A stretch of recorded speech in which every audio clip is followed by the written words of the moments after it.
Distinguidos, distinguished members, it is 9:15 a.m. Time for us to resume our important meeting here in Istanbul, Turkey, 152, the Assembly of the IPU. We would like to recall that we have a long list of participants, so we will be limiting speaking time to 6 minutes. When you get to 5 minutes, 30 seconds, I will let you know that you should be moving towards concluding your remarks, and on exactly 6 minutes, we will end the statement. And I would also remind you that the right to the freedom of expression and opinion is a fundamental right that is key to the full respect of all rights. It's a fundamental pillar of democracy. However, in exercising this right, no speaker should impinge upon the rights of others, including the right of non-discrimination on any grounds.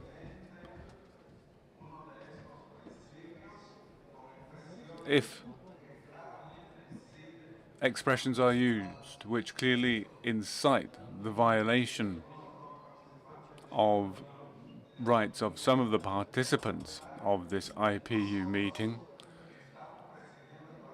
those of us presiding over proceedings can suspend that statement. And recommend that those using such intolerant or defamatory expressions either withdraw those comments or be barred from speaking. So we now turn to the first statement, which would be the representative of the Parliament of Uruguay. Is the speaker in the room? Please, Uruguay, go ahead.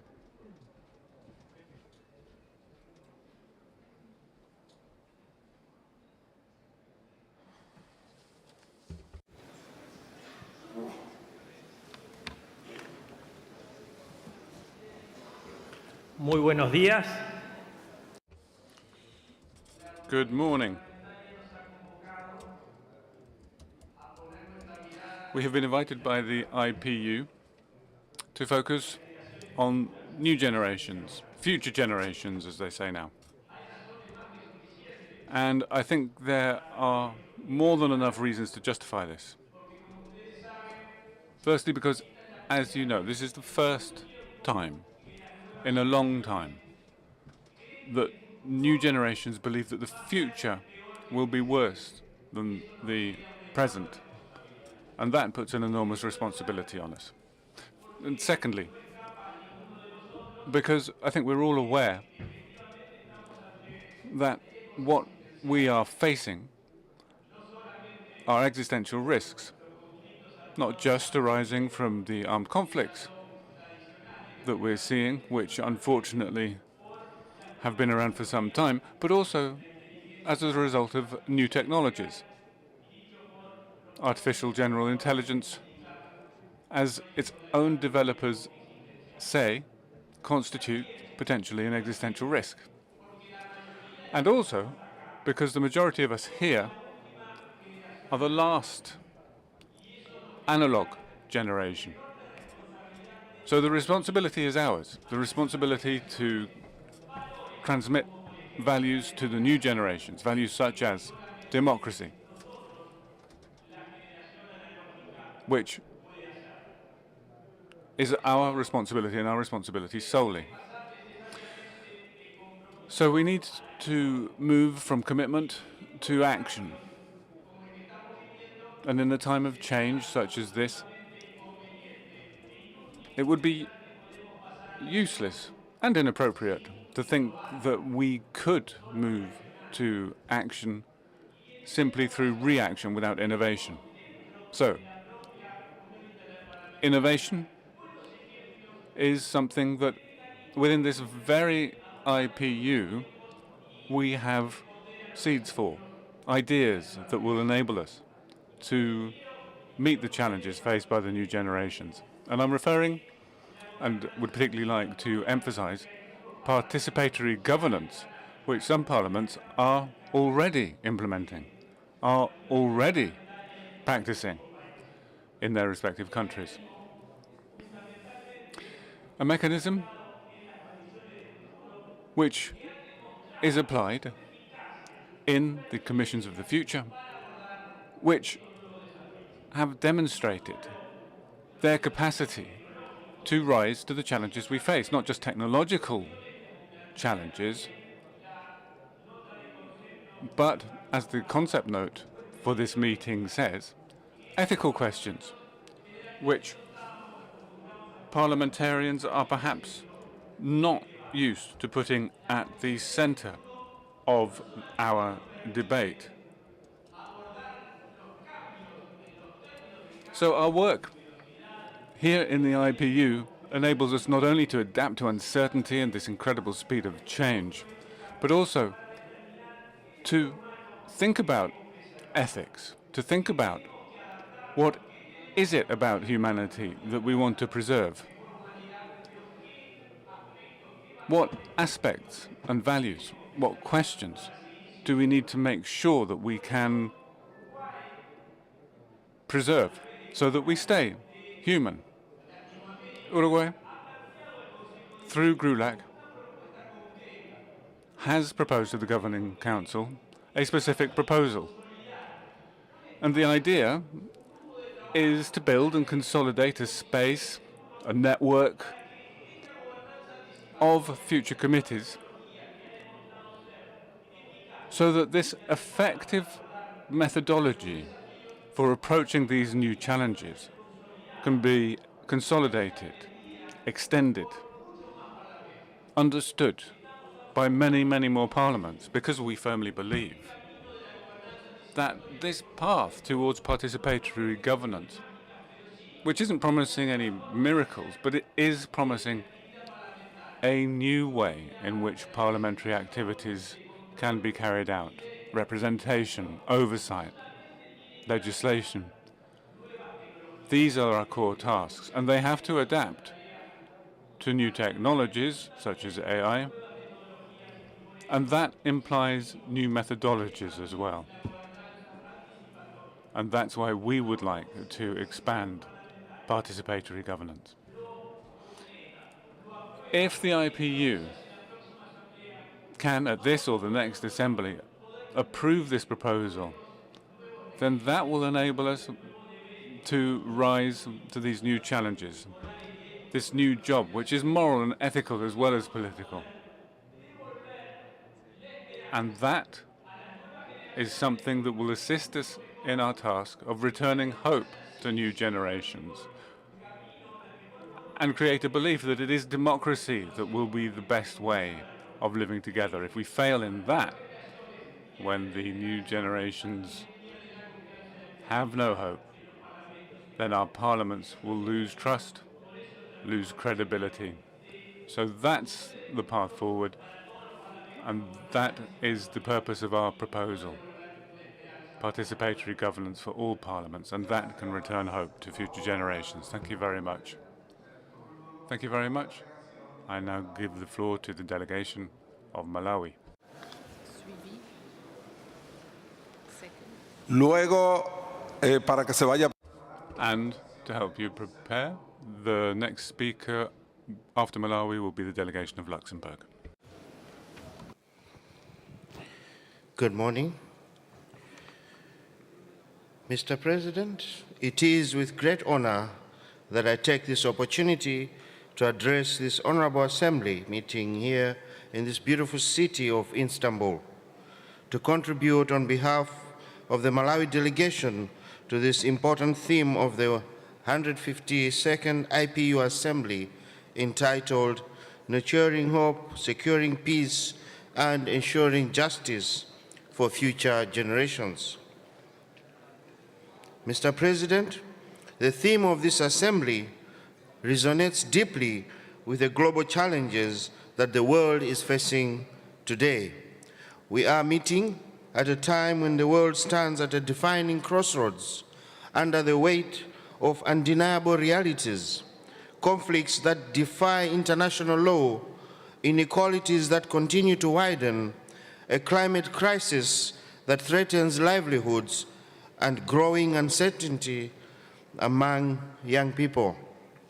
Mr. President, these challenges are not distant realities. They are present in our communities and affect our daily lives of our people. Addressing these challenges requires strong political responsibility, with parliaments playing a central role in protecting vulnerable populations and nurturing a peaceful hope for the future in the midst of escalating conflicts and natural disasters.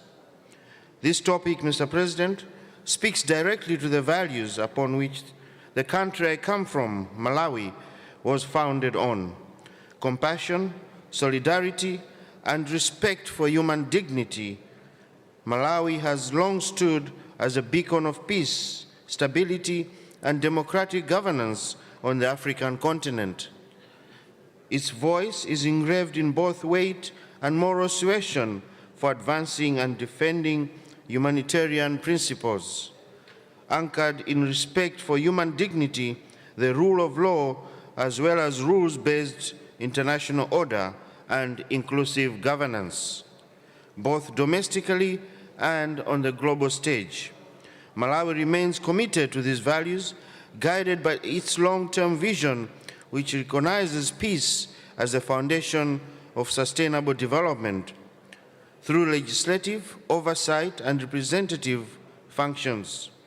Mr. President, the government of Malawi and Parliament have implemented key initiatives, including programs to address poverty and to target food insecurity to millions of vulnerable households, such as the Affordable Inputs Program and the Social Cash Transfer Program.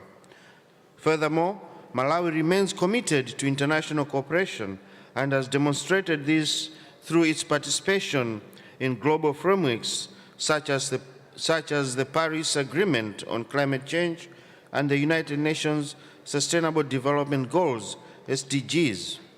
The country continues to uphold environmental protection through policies on sustainable land use and water resource management. In addition, Mr. President, Malawi is increasingly engaging on emerging issues such as the artificial intelligence, working to ensure that technological advancements are guided by democratic principles and respect for human rights. Mr. President, on the question of youth inclusion and integrational justice, Malawi acknowledges the urgent need to involve young people in decision-making, while the youth representation remains low globally. Our Parliament has taken steps to engage youth through parliamentary outreach programs such as the Youth Parliament, and also in collaboration with the civil society organizations. Similarly, Malawi continues to promote gender equality through legislative reforms and affirmative action, which has seen the increased women participation in politics. Of course, Mr. President, gaps remain.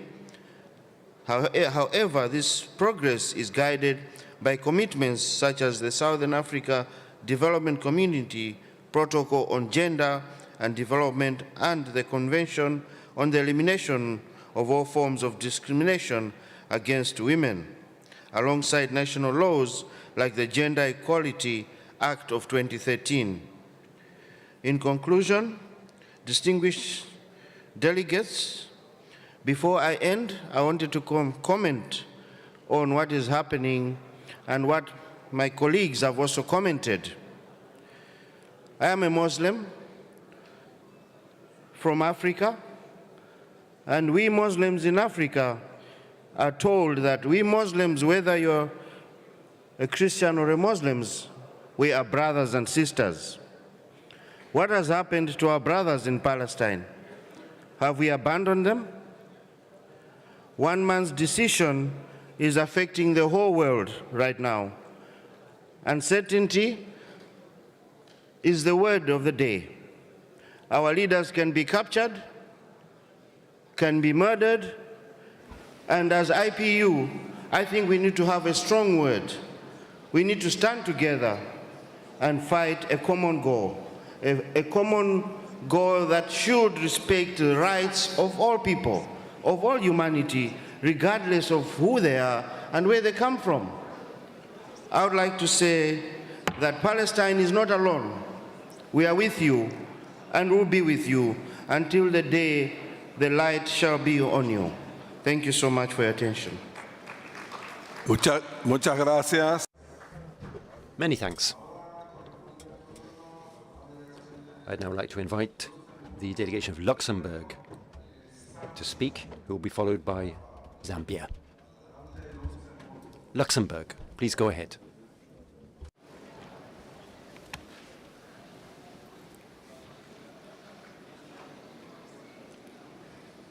Monsieur le President, dear colleagues, ladies and gentlemen, at the outset, allow me to extend my thanks to the IPU President for the excellent organization of this conference, and allow me to thank our Turkish hosts for their warm welcome over the past few days. All over the world, armed conflicts are escalating on various fronts, many of which remain invisible from international public opinion and are too often forgotten. As we know, lasting peace will be impossible if there is just pressure to achieve it. Violence has become widespread. Just look at the tragic scenes in Gaza. The situation in the Middle East continues to threaten regional stability and global economic affairs, and above all, the lives of civilians. In that context, the silence of parliamentarians would be a grave mistake. And in the Middle East, for instance, we call for an immediate de-escalation. Last March, we also clearly supported the establishment of a special international tribunal to judge crimes of aggression against Ukraine. We are convinced that lasting peace will be impossible without justice for the victims. With regard to the Israeli-Palestinian conflict, the Luxembourg Parliament has on several occasions called for the two-state solution. And last September, it went a step further by formally recognizing the state of Palestine, according to the 1967 borders, not as the end of the process, but as a starting point towards reconciliation and justice. The global architecture is now being shaken at its very foundations. There are still rules, but what is being shaken is the determination to enforce them. Questioning the legitimacy of the International Criminal Court and the International Court of Justice shouldn't be allowed, especially in times of crisis. The international order should be respected. Given the increasing disengagement of certain states, Luxembourg has decided to do the opposite. We have decided to strengthen our commitment. We mustn't give up hope. Medium-sized countries in particular have a decisive role to play, not by looking in on themselves, but by creating alliances built on shared values, extending our partnerships, doesn't weaken our commitments. It gives them a stronger reality. Resilience is built together. That is its very meaning, and thereby lies its strength. We are supposed to protect our citizens' trust in government, and therefore they expect us to be accountable. And that's why parliamentarians have such an important role to play. But democracy shouldn't be judged by the solidity of its formal structures alone, but by the vitality of civil society. Luxembourg actively supports civil society organizations because we believe that the weakening of those organizations is always the first sign of the crumbling of democracy. And I think therein lies the meaning of a conference like the IPU conference, where these democratic values are seen for what they are. I think it's simple. We need to be proactive rather than react to challenges. We need to see real political will in today's world. So, dear colleagues, let us defend our underlying principles, the rule of law, dignity, equality, and I believe that through cooperation and solidarity, our common values will resist the forces that are trying to divide us. Thank you very much.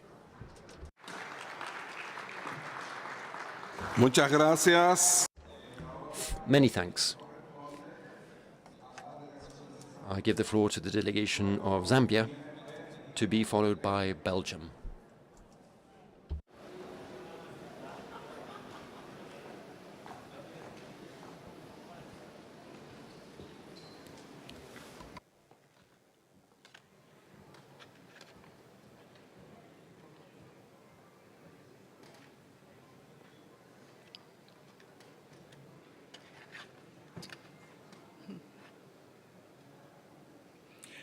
Thank you very much, Mr. President, honorable speakers and heads of delegations, distinguished parliamentarians, distinguished ladies and gentlemen.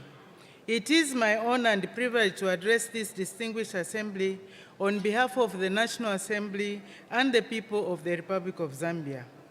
I extend my sincere appreciation to the government and the people of the Republic of Turkey and the Grand National Assembly of Turkey for their warm welcome, wonderful hospitality, and for hosting this important assembly. Mr. President, as we gather here, we are reminded of our sacred duty to nurture hope and secure peace and justice for future generations. The Interparliamentary Union's commitment to fostering dialogue and cooperation is more relevant today than ever. Our world faces complex challenges, conflict, inequality, and climate change, among others. The ongoing war in the Middle East reminds us of the devastating human cost of conflict, lost lives, family displaced, and hope dimmed for many children. It is a stark call for all of us as parliamentarians to reaffirm the power of diplomacy, dialogue, and respect for international law in resolving disputes. Yet amidst these challenges lies an opportunity to redefine our collective future. As leaders, we must prioritize people over politics and work towards inclusive, sustainable development that leaves no one behind. Mr. President, Zambia believes in the power of peace, unity, and cooperation, guided by our national values of dignity, equality, and justice. We have made strides in promoting stability and prosperity. We know from our own history that peace is built through tolerance, dialogue, and a commitment to the common good. Nurturing hope begins with strengthening democracy, protecting freedoms, and ensuring that the rule of law prevails. The government of the Republic of Zambia has taken significant steps to consolidate democratic governance, enhance transparency, and promote national unity. Among the notable reforms has been the continued implementation of constitutional governance reforms aimed at strengthening democratic institutions and ensuring greater accountability. In this regard, in 2023, Zambia enacted the Access to Information Act, which enhances transparency and enables citizens to access public information, thereby strengthening democratic participation and accountability. Additionally, reforms in public finance management, supported by the Public Finance Management Act, continue to promote fiscal discipline and transparency in the management of public resources, thereby nurturing hope for future generations. Mr. President, you may wish to also note that Zambia has continued to be committed towards the maintenance of peace and stability within our borders, across the region, and at global level. Zambia has also upheld a legacy as a peaceful nation and a champion of dialogue, mediation, and regional cooperation through active participation in regional and international bodies, such as the Southern African Development Community, the African Union, the Commonwealth Parliament Association, and Interparliamentary Union. Hope for future generations must be anchored on sustainable development. In this vein, the government of the Republic of Zambia has implemented policies aimed at improving economic resilience, promoting youth empowerment, and expanding opportunities for women and marginalized communities. For instance, in the 8th National Development Plan 2022 to 2026, provides strategic framework for inclusive economic transformation, focusing on human capital development, economic diversification, and environmental sustainability. Further programs such as the Constituency Development Fund has empowered local communities by financing schools, health facilities, youth empowerment initiatives, and community infrastructure across the country. Investment in education have been strengthened through free education policy from early childhood to secondary school, which has significantly increased the number of learners by over 2.5 million for the last 4 years. Mr. President, we need to harness our collective strength to address global challenges, promote human rights, and ensure every child, whether in Africa, Europe, Asia, America, or Middle East, inherits a world of peace, opportunity, and hope. Together, we can shape a brighter future, a future where every nation, community, and individual can thrive, free from the fear of war. As we deliberate during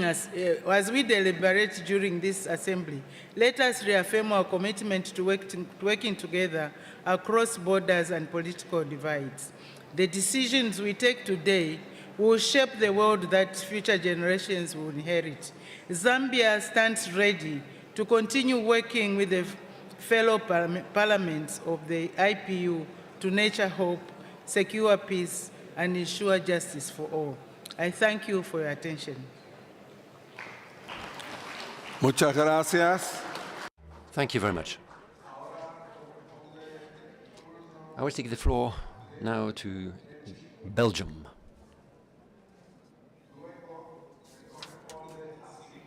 They will be followed by Zimbabwe.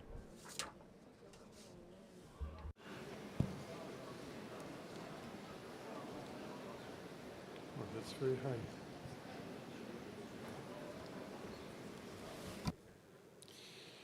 Good morning, everyone. Madam President, honorable members of Parliament, dear colleagues. At a time when the world is gripped by senseless violence and diplomacy seems to fade away, it may seem naive to speak of hope, peace, and justice. And yet, not to do so would already be a form of surrender.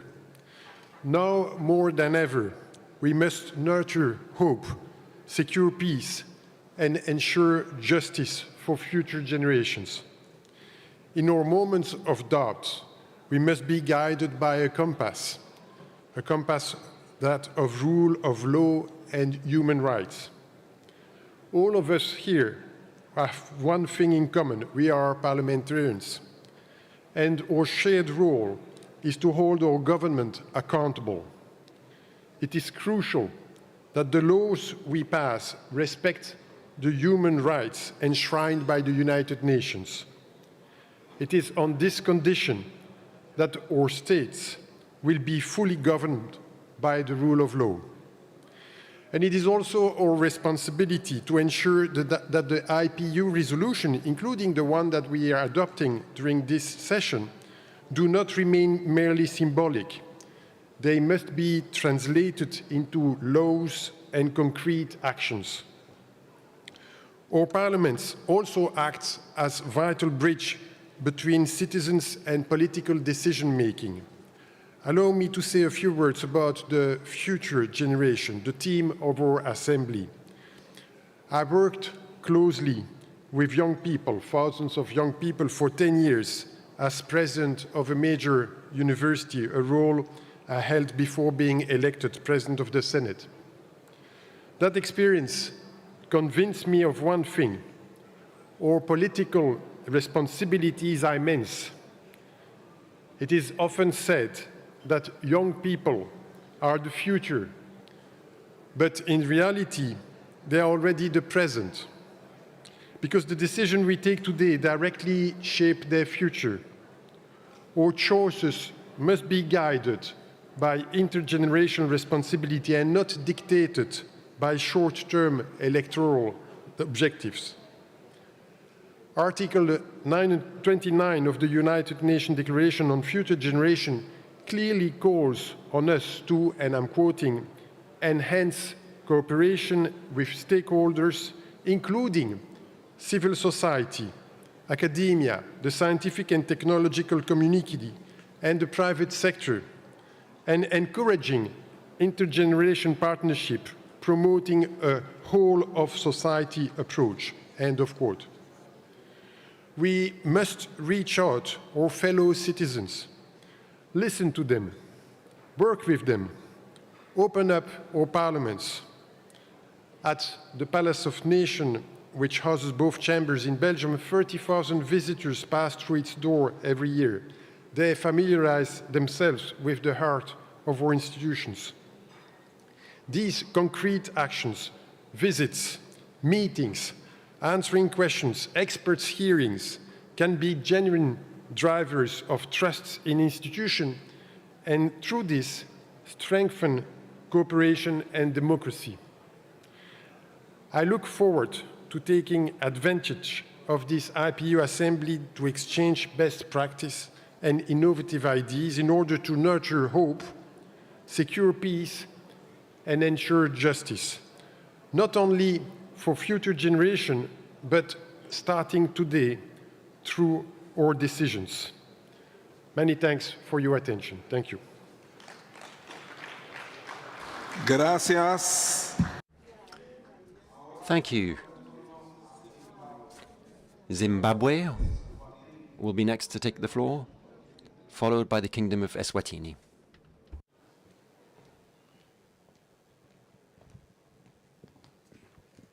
Perdón, ahora es el Reino de...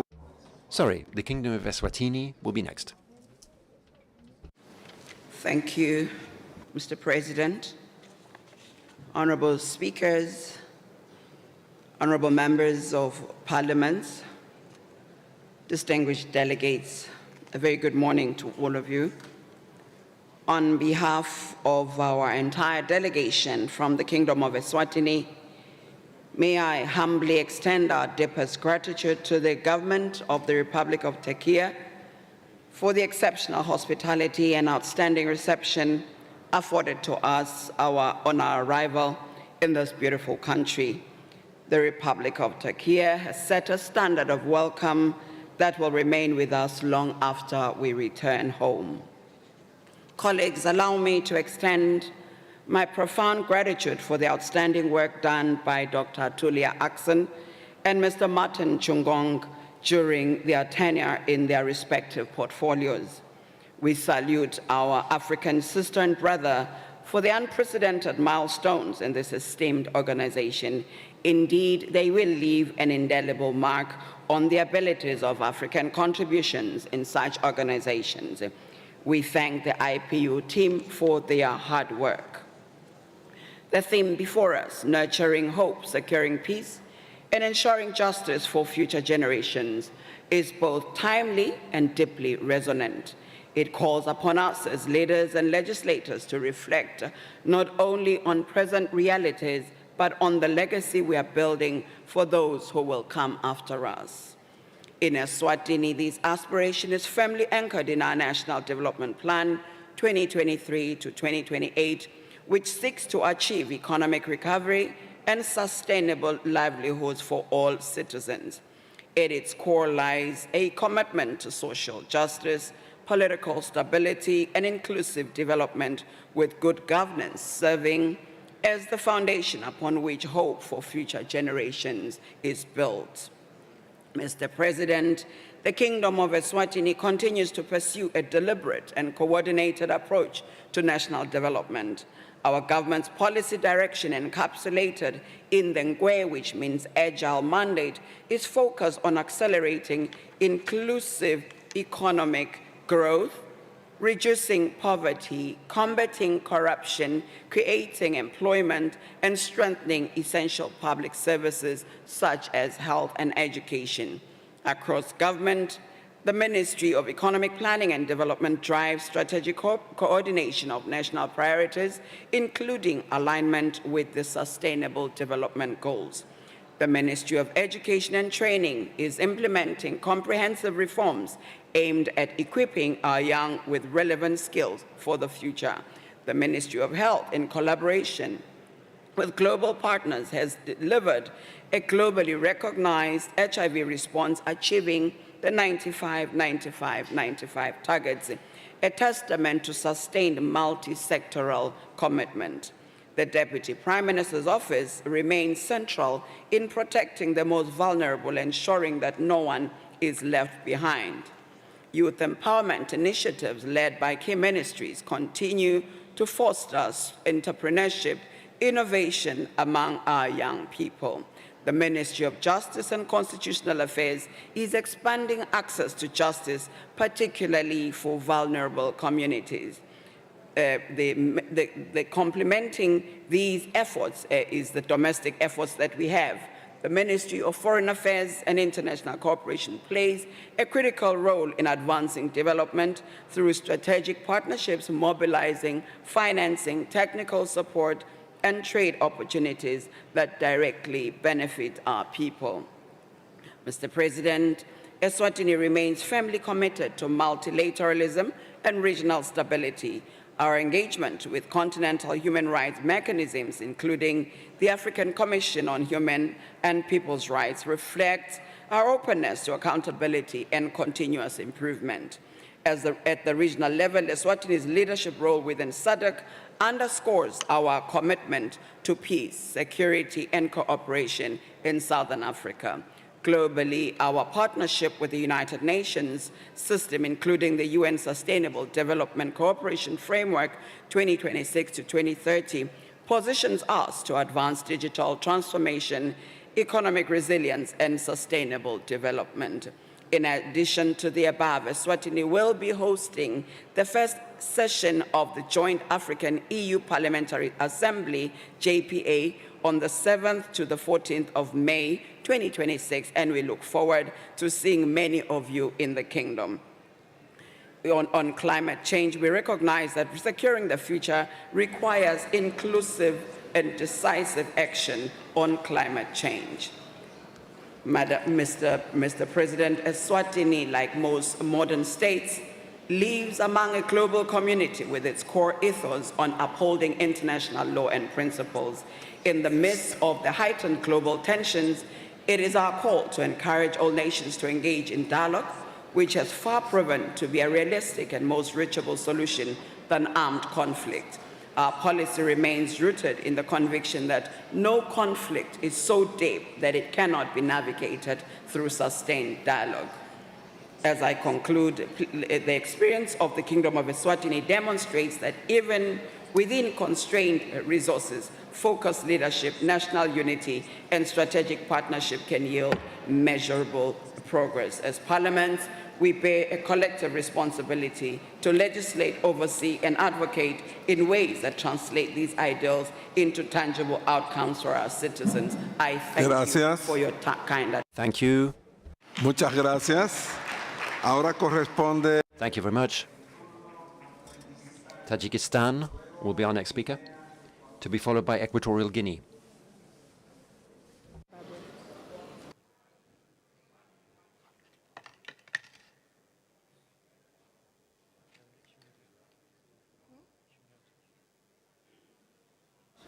corrijo, viene Zimbabue. Sorry, our next speaker will be Zimbabwe, Y luego Tayikistán. to be followed by Tajikistan.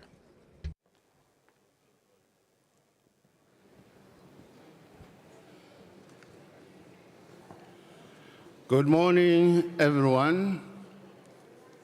Good morning, everyone. That's much better. Mr. President, thanks to Tekia for his gracious hospitality as I bring you warmest greetings from the Republic of Zimbabwe through our President, Dr. Idi Mnangagwa. Mr. President, our theme on nurturing hope, securing peace, and ensuring justice for future generations affirms the 1945 United Nations Charter on the imperative for global peace and security after two cataclysmic world wars. That is why the 2030 Agenda for Sustainable Development, particularly Sustainable Development Goal number 16, advocates for inclusive, peaceful societies, access to social justice for all, and accountable institutions at every level of governance. However, as the Sustainable Development Report of 2024 confirms, SDG 16 remains among the most severely off track of the 17 sustainable goals. Mr. President, according to the 2023 United Nations High Commissioners for Refugees report, over 117 million people have been forcibly displaced from their homes and communities as a result of conflicts. Furthermore, no fewer than 2 billion people currently live in fragile, conflict-affected or violent settings. Equally, Africa has experienced 44 million people who are internally displaced and are cross-border refugees. These realities imperil the very promise of the African Union's Silencing the Guns initiative and broader ambitions for Agenda 2063. Alarmingly, the Stockholm International Peace Research Institute reports that global military expenditure topped $2.4 trillion in 2023 alone. Let the world, therefore, Mr. President, heed the exhortation by Pope Leo XIV, who says that, and I quote, "Let those who have weapons lay them down." And he goes on to say, those who have the power to unleash wars choose peace, not a peace imposed by force, but through dialogue, not with the desire to dominate others, but to encounter them, unquote. The IPU cannot and should not accept this exhortation as it is a call to compelling parliamentary diplomacy. Mr. President, Zimbabwe approaches this theme as a nation that has paid a heavy price for peace and independence. Its hard-fought liberation struggle that exerted immeasurable sufferings and sacrifice upon our people Yet Zimbabwe emerged with a resolute commitment to global peace and security. At independence in 1980, our founding president, Robert Mugabe, crystallized that determination when he declared that, and I quote, "Surely this is now the time to beat our souls into plowshares so we can attend to the problems of developing our economy and our society," unquote. To reinforce that spirit, Zimbabwe embraced reconciliation as a national ethic of renewal. The UNITA Code of 1987 ended a painful chapter of internal division and set our country on a path of national reconstruction and healing. Our 2013 Constitution has solidified that national spirit of reconciliation through a robust Bill of Rights. Mr. President, nurturing hope in the middle of the current global war conflicts and in future demands that we should religiously believe that hope does not disappoint. Hope does not disappoint. That justice is the ethical, philosophical, and legal principle of fairness, equity, and moral rightness, which guarantees peace for the present and future generations globally. Meanwhile, Mr. President, the peace dividend must be premised on the total respect for international law and multilateralism and not on unipolar hegemony. I thank you for your attention. Muchas gracias. Ahora corresponde el turno. Thank you very much. I now give the floor to Tajikistan to be followed by Equatorial Guinea.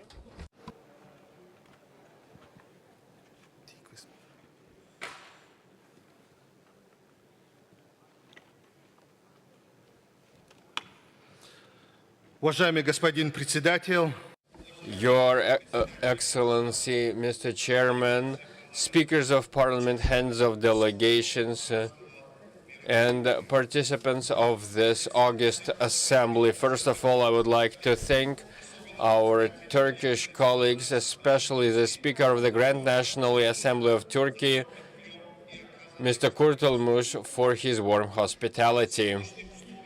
In today's world, unfortunately, we face challenges and problems, and they are not just related to the SDGs, but to the very principle of peaceful coexistence and the principles of peace and justice that are necessary for us and for future generations. We express our concern with the escalating military conflicts, the violations of human rights, international norms, and international stability. We express our deep concern and grave concern with the escalation in the Middle East. We condemn all the activities that cause so much human suffering, and these humanitarian issues threaten the livelihoods and lives of civilians and innocent people in the region and beyond. We call on all sides to refrain from further military action which can be fraught with disastrous consequences. Urgent measures must be taken to overcome the crisis, respecting the norms of international law, including the universal principles of sovereignty and territorial integrity of all countries around the world. The head of our country, Emomali Rahmon, emphasized the role of diplomacy and constructive dialogue as the only way to de-escalate the situation. He has always been calling for a peaceful resolution of all conflicts through negotiations. And we view parliaments as the key instrument and tool for reinforcing peace, national stability, and for promoting peace-loving foreign policies. And we must note that in his addresses to the parliament of our country, the President of the Republic of Tajikistan keeps emphasizing the important role parliament play in promoting national conciliation, security, promoting regional cooperation, and defending the rights of people. And this relates to supporting peace and stability. We as parliamentarians, we strongly believe that by effectively delivering on our mandates will reinforce trust of the people place in the political system in general. Making sure that parliamentarians contribute to diplomacy and parliamentary diplomacy is essential. And parliamentary diplomacy promotes dialogue and cooperation among nations. We believe that we cannot achieve peace without justice in our society, and parliaments are one of the key mechanisms for ensuring this justice. Colleagues, we have a responsibility for peace and stability. This is a responsibility we hold towards the future generations. So we need to support education and research, and especially important, we need to support and promote young people, and we need to protect and defend our environment. As parliamentarians, we have a unique opportunity to build hope through inclusivity and by enabling people to take part in legislative action. And how can people have hope? Only when they have trust in government institution. And we believe that it is essential that parliaments must be transparent in their work, and they must work with the civil society, and they must take into consideration the various perspectives. They need to work not only with people, but with the civil society as well. We believe that parliaments can reinforce the democracy so that people feel involved in the choices we make for the future. Nurturing hope is a lasting effort, requires a lasting effort, and it is up to the parliament, acting in the interest of the society, is to ensure a peaceful future. And from this high podium and from this high rostrum, I would like to wish parliamentarians across the world every success in reinforcing peace, promoting cooperation and progress. Thank you so much, and thank you for your attention.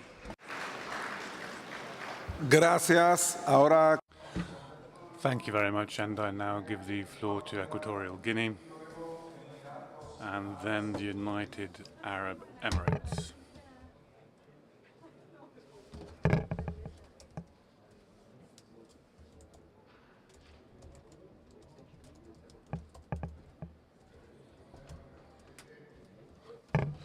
Your Excellency, Mr. President, ladies and gentlemen,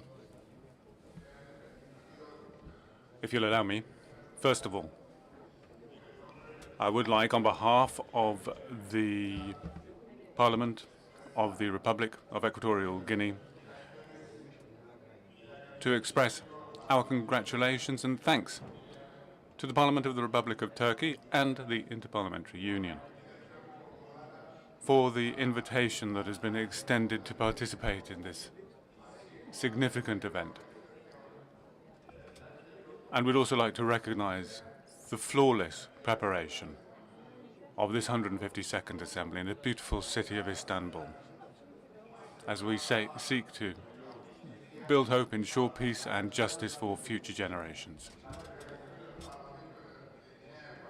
The delegation of the Parliament of Equatorial Guinea, which I have the honor of representing here, welcomes the fact that we can share with you our thoughts about the topic under discussion with such a distinguished audience, and in so doing enrich the debate, bearing in mind that the values of hope, peace, and justice are fundamental ethical principles which promote harmonious coexistence and human dignity, and prompts us all to ensure that these principles are put into practice so we can build peaceful, fairer societies and look forward to a more positive future for new generations. Other institutions are also called upon to act, but we parliaments can play a significant role in achieving these objectives. There are many actions that we can undertake that can feed hope for future generations. Furthermore, and with regard to securing peace and justice, we parliamentarians can undertake actions that, one, adopt laws that promote just, fair, peaceful, inclusive societies, which seek to reduce corruption and ensure equality before the law. Secondly, we can use parliamentary dialogue and international cooperation to resolve disputes and conflicts peacefully. Thirdly, we can adopt national legislatory frameworks that incorporate international treaties and reflect the rights of all individuals, including those who find themselves in vulnerable situations.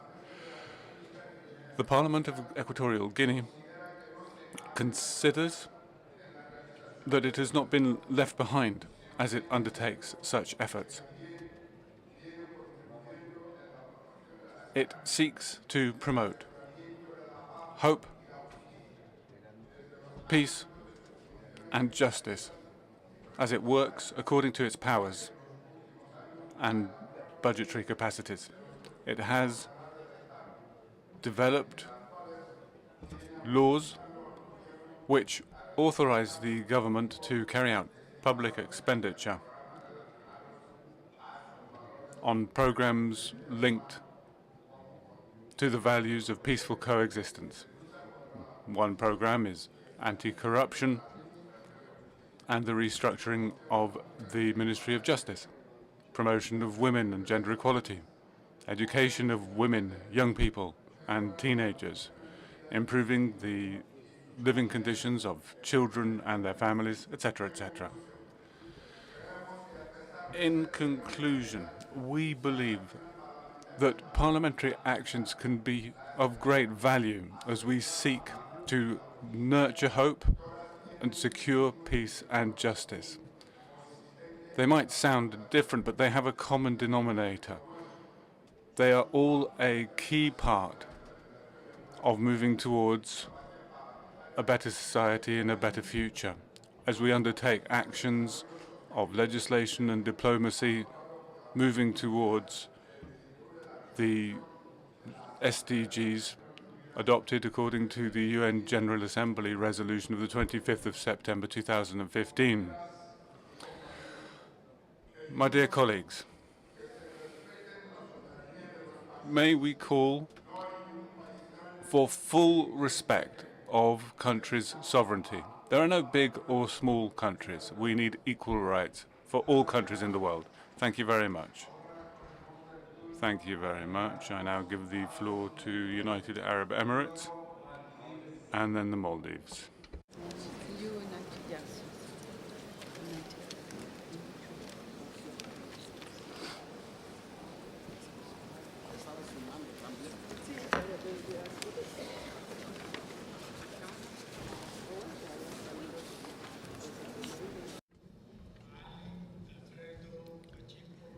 Your Excellency, Mr. Pacheco, Speaker of the Dominican Republic Parliament, Chair of this session, Excellencies, heads and members of parliaments and delegations, ladies and gentlemen, may the peace, mercy and blessings of God be upon you all. It is my pleasure at the outset to to extend my sincere thanks and appreciation to the friendly Republic of Turkey for the warm welcome and generous hospitality, and to the Interparliamentary Union and the Grand National Assembly for their excellent preparation and organization of this conference. I am also pleased to address you today at an assembly that has chosen for its general debate a theme of profound significance and relevance: nurturing hope, safeguarding peace, and ensuring justice for future generations. This theme does not merely express an aspiration for the future. It encapsulates a deeply rooted approach that has guided the policy of the UAE since its founding, an approach grounded in the promotion of tolerance, the strengthening of coexistence, and the championing of peace as a strategic choice. However, hope, peace, and justice for future generations cannot be preserved through slogans alone. They require a clear and principled stance against all those who threaten the sovereignty of states, destabilize regional security, and transform international waterways into instruments of pressure and coercion. Indeed, the most telling indication in this regard is that the international conscience itself is no longer able to view such acts as isolated incidents within an ongoing conflict. Rather, they are now recognized as reflected in the positions of international legitimacy, including UN Security Council Resolution 2817 of 2026 and Human Rights Council Resolution 38 of 2026, as violations that strike at the very foundations of the system meant to uphold sovereignty, protect civilians, guarantee freedom of navigation, and prevent the use of force as a tool of political and economic blackmail. Excellencies, ladies and gentlemen, what the United Arab Emirates, the Gulf states, and indeed the entire world is facing today is not a transient escalation, but a recurring pattern of direct and proxy Iranian aggressive behavior.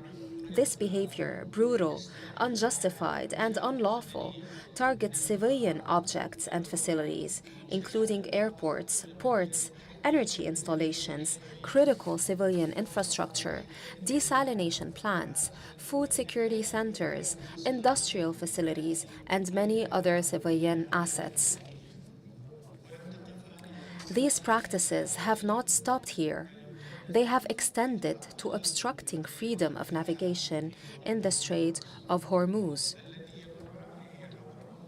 through which nearly 1/5 of the world's energy trade passes, along with fertilizers essential to global agriculture, particularly for countries of the global south.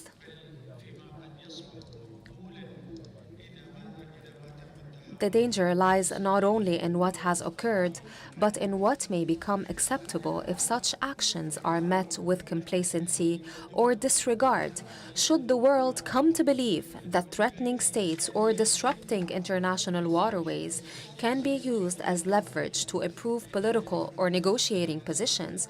We would have established a dangerous precedent, one in which illegitimacy is normalized and established rules are replaced by faits accomplis.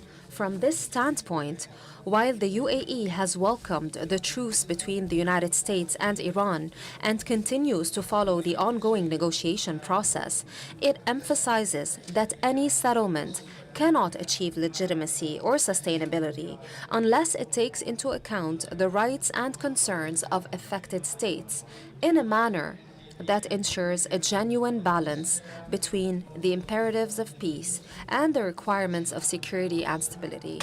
Excellencies, the closure of the Strait of Hormuz is not merely a disruption of an international maritime passage. It constitutes reckless coercion and aggressive behavior, a deliberate strangulation of a vital artery of the global economy, energy security, and international stability. International maritime corridors are not subject to the will of any single party, or should the world be expected to pay the price for policies of threat and intimidation. This is not a matter of political choice, but a legal and moral necessity to protect the international system and to deter anyone who believes that they can undermine the security of global trade without consequence. The Iranian regime, which bears responsibility for such unlawful actions, must cease these practices, provide guarantees against their recurrence, and fully remedy the harm caused, including compensation for both direct and indirect economic losses sustained by affected states. Based on these facts and realities, we call upon member parliaments to adopt a clear and responsible position by, firstly, explicitly condemning the systemic Iranian attacks on the sovereignty of the UAE, Saudi Arabia, Kuwait, Bahrain, Qatar, Oman, Jordan, Turkey, Azerbaijan, and others, considering them serious violations of international law and rejecting any justifications for them. Second, holding the Iranian regime accountable for obstructing freedom of navigation, obligating it not to repeat such actions under any pretext, and ensuring full compensation for resulting losses. Third, upholding the principle of non-targeting of civilian facilities. Achieving peace requires sincere political will, equitable justice, respect for state sovereignty, adherence to international law, and the rejection of violence and interference. For peace can only be built upon justice, and it can endure only through wisdom and responsibility. Thank you. Muchas Mr. gracias. Chairman, please let me have the right of reply to the nonsense speech of MLF in this meeting. Momentito. Al final vamos a tener.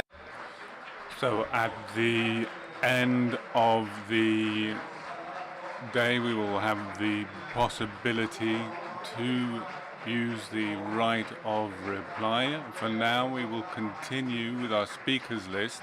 The next speaker is the Maldives. You will have the opportunity.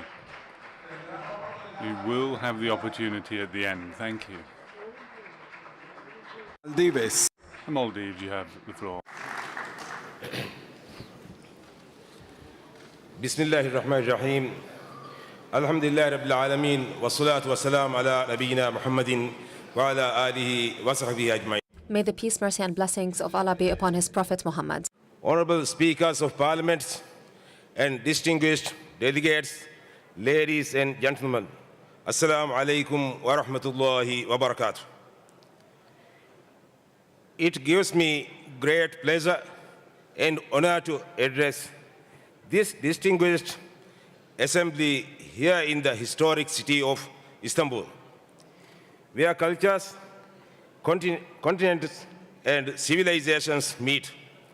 First, let me express my sincere gratitude to the government and parliament of Turkey for the generous welcome, the warm hospitality, and the excellent arrangements of this assembly. Mr. President, nurturing hope, securing peace, and ensuring justice for future generations. This theme serves as a reminder of the vital collective responsibilities we carry as members of parliaments. Today, we live in a world of uncertainty, discrimination, and conflict, as well as rapid global shifts. In such times, our citizens look to their elected representatives to provide solutions that are just, sustainable, and future-oriented. Nurturing hope begins with empowering citizens, especially youth and women. This is achieved by ensuring access to quality education, better employment opportunities, and healthcare, as well as engaging them in decision-making processes. Hope is nurtured when people feel heard and remain confident that they are safe and that their voices carry weight. Mr. President, peace and stability require constant effort, dialogue and cooperation. We must respect international law, maintain strong partnerships, and solve problems together. Parliamentary diplomacy plays a vital role in helping countries work together and build stronger ties. For small island developing states like the Maldives, peace and climate security are closely linked. As I have said at previous IPU assemblies too, climate change threatens our lives and livelihoods. Climate change impacts are already changing our lives. Therefore, to ensure safety for future generations, we must engage in urgent and collective international climate action based on justice, accountability, and equity. Those nations most vulnerable to the impacts of climate change must receive greater support and assistance to address its increasingly severe consequences. Mr. President, justice is the foundation of lasting peace. This requires strong democratic institutions, accountable governance, respect for human rights, and the rule of law.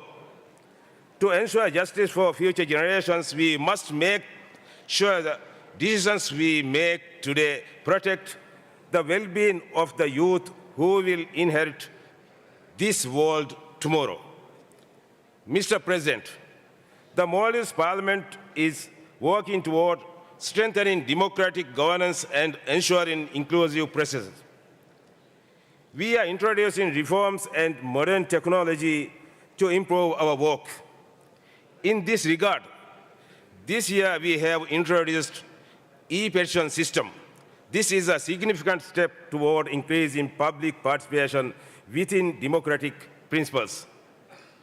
This digital platform enables citizens, regardless their location, to directly submit their concerns and proposals to Parliament. We believe that this is a major advancement in enhancing parliamentary accountability and making the legislative process more participatory and accessible to all. Mr. President, at the global level, we must renew our cooperation to build hope, peace, and stability. Today's challenges cannot be solved by one country alone. The IPU provides an important space for dialogue and cooperation among parliaments, helping us work together for the benefit of our people, and we must utilize this platform to do that. Mr. President, as we deliberate in this assembly, let us renew our commitment to future generations. Let us prioritize the formulation of laws that protect our world, establish equality, and strengthen democratic systems. Instead of building walls, let us choose the path that builds bridges of connection and establish a culture of cooperation that paves the way for progress for all. In this spirit, we cannot overlook the humanitarian crisis in Palestine and in other parts of the world affected by conflict. The Maldives expresses deep concern over the rising tensions in the Middle East.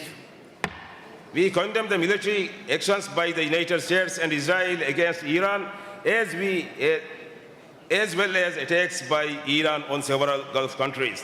These conflicts have serious humanitarian and economic consequences for the region. The Maldives urges all parties to exercise restraint and calls on the international community to support a ceasefire and work towards achieving lasting peace. As I conclude, may these discussions inspire renewed collective efforts to build a world that is peaceful, just, and hopeful for every. Muchas gracias. I thank you. Thank you.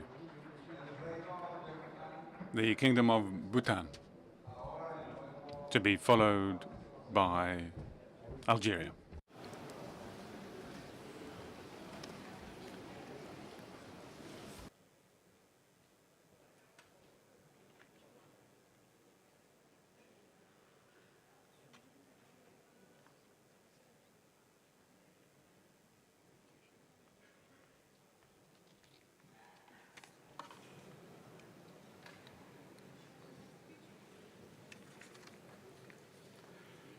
Mr. President, Madam Secretary, honorable speakers, honorable presidents, distinguished delegates.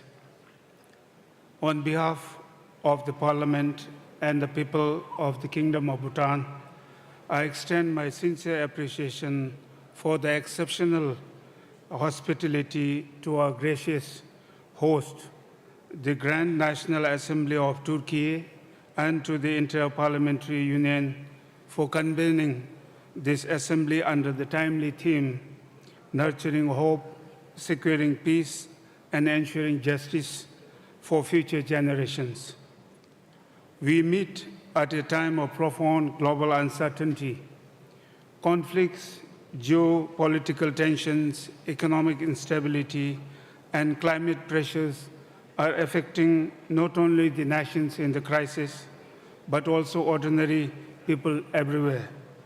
For developing countries, these challenges are especially severe, driving rising costs of living, food insecurity, and increasing pressure on livelihoods.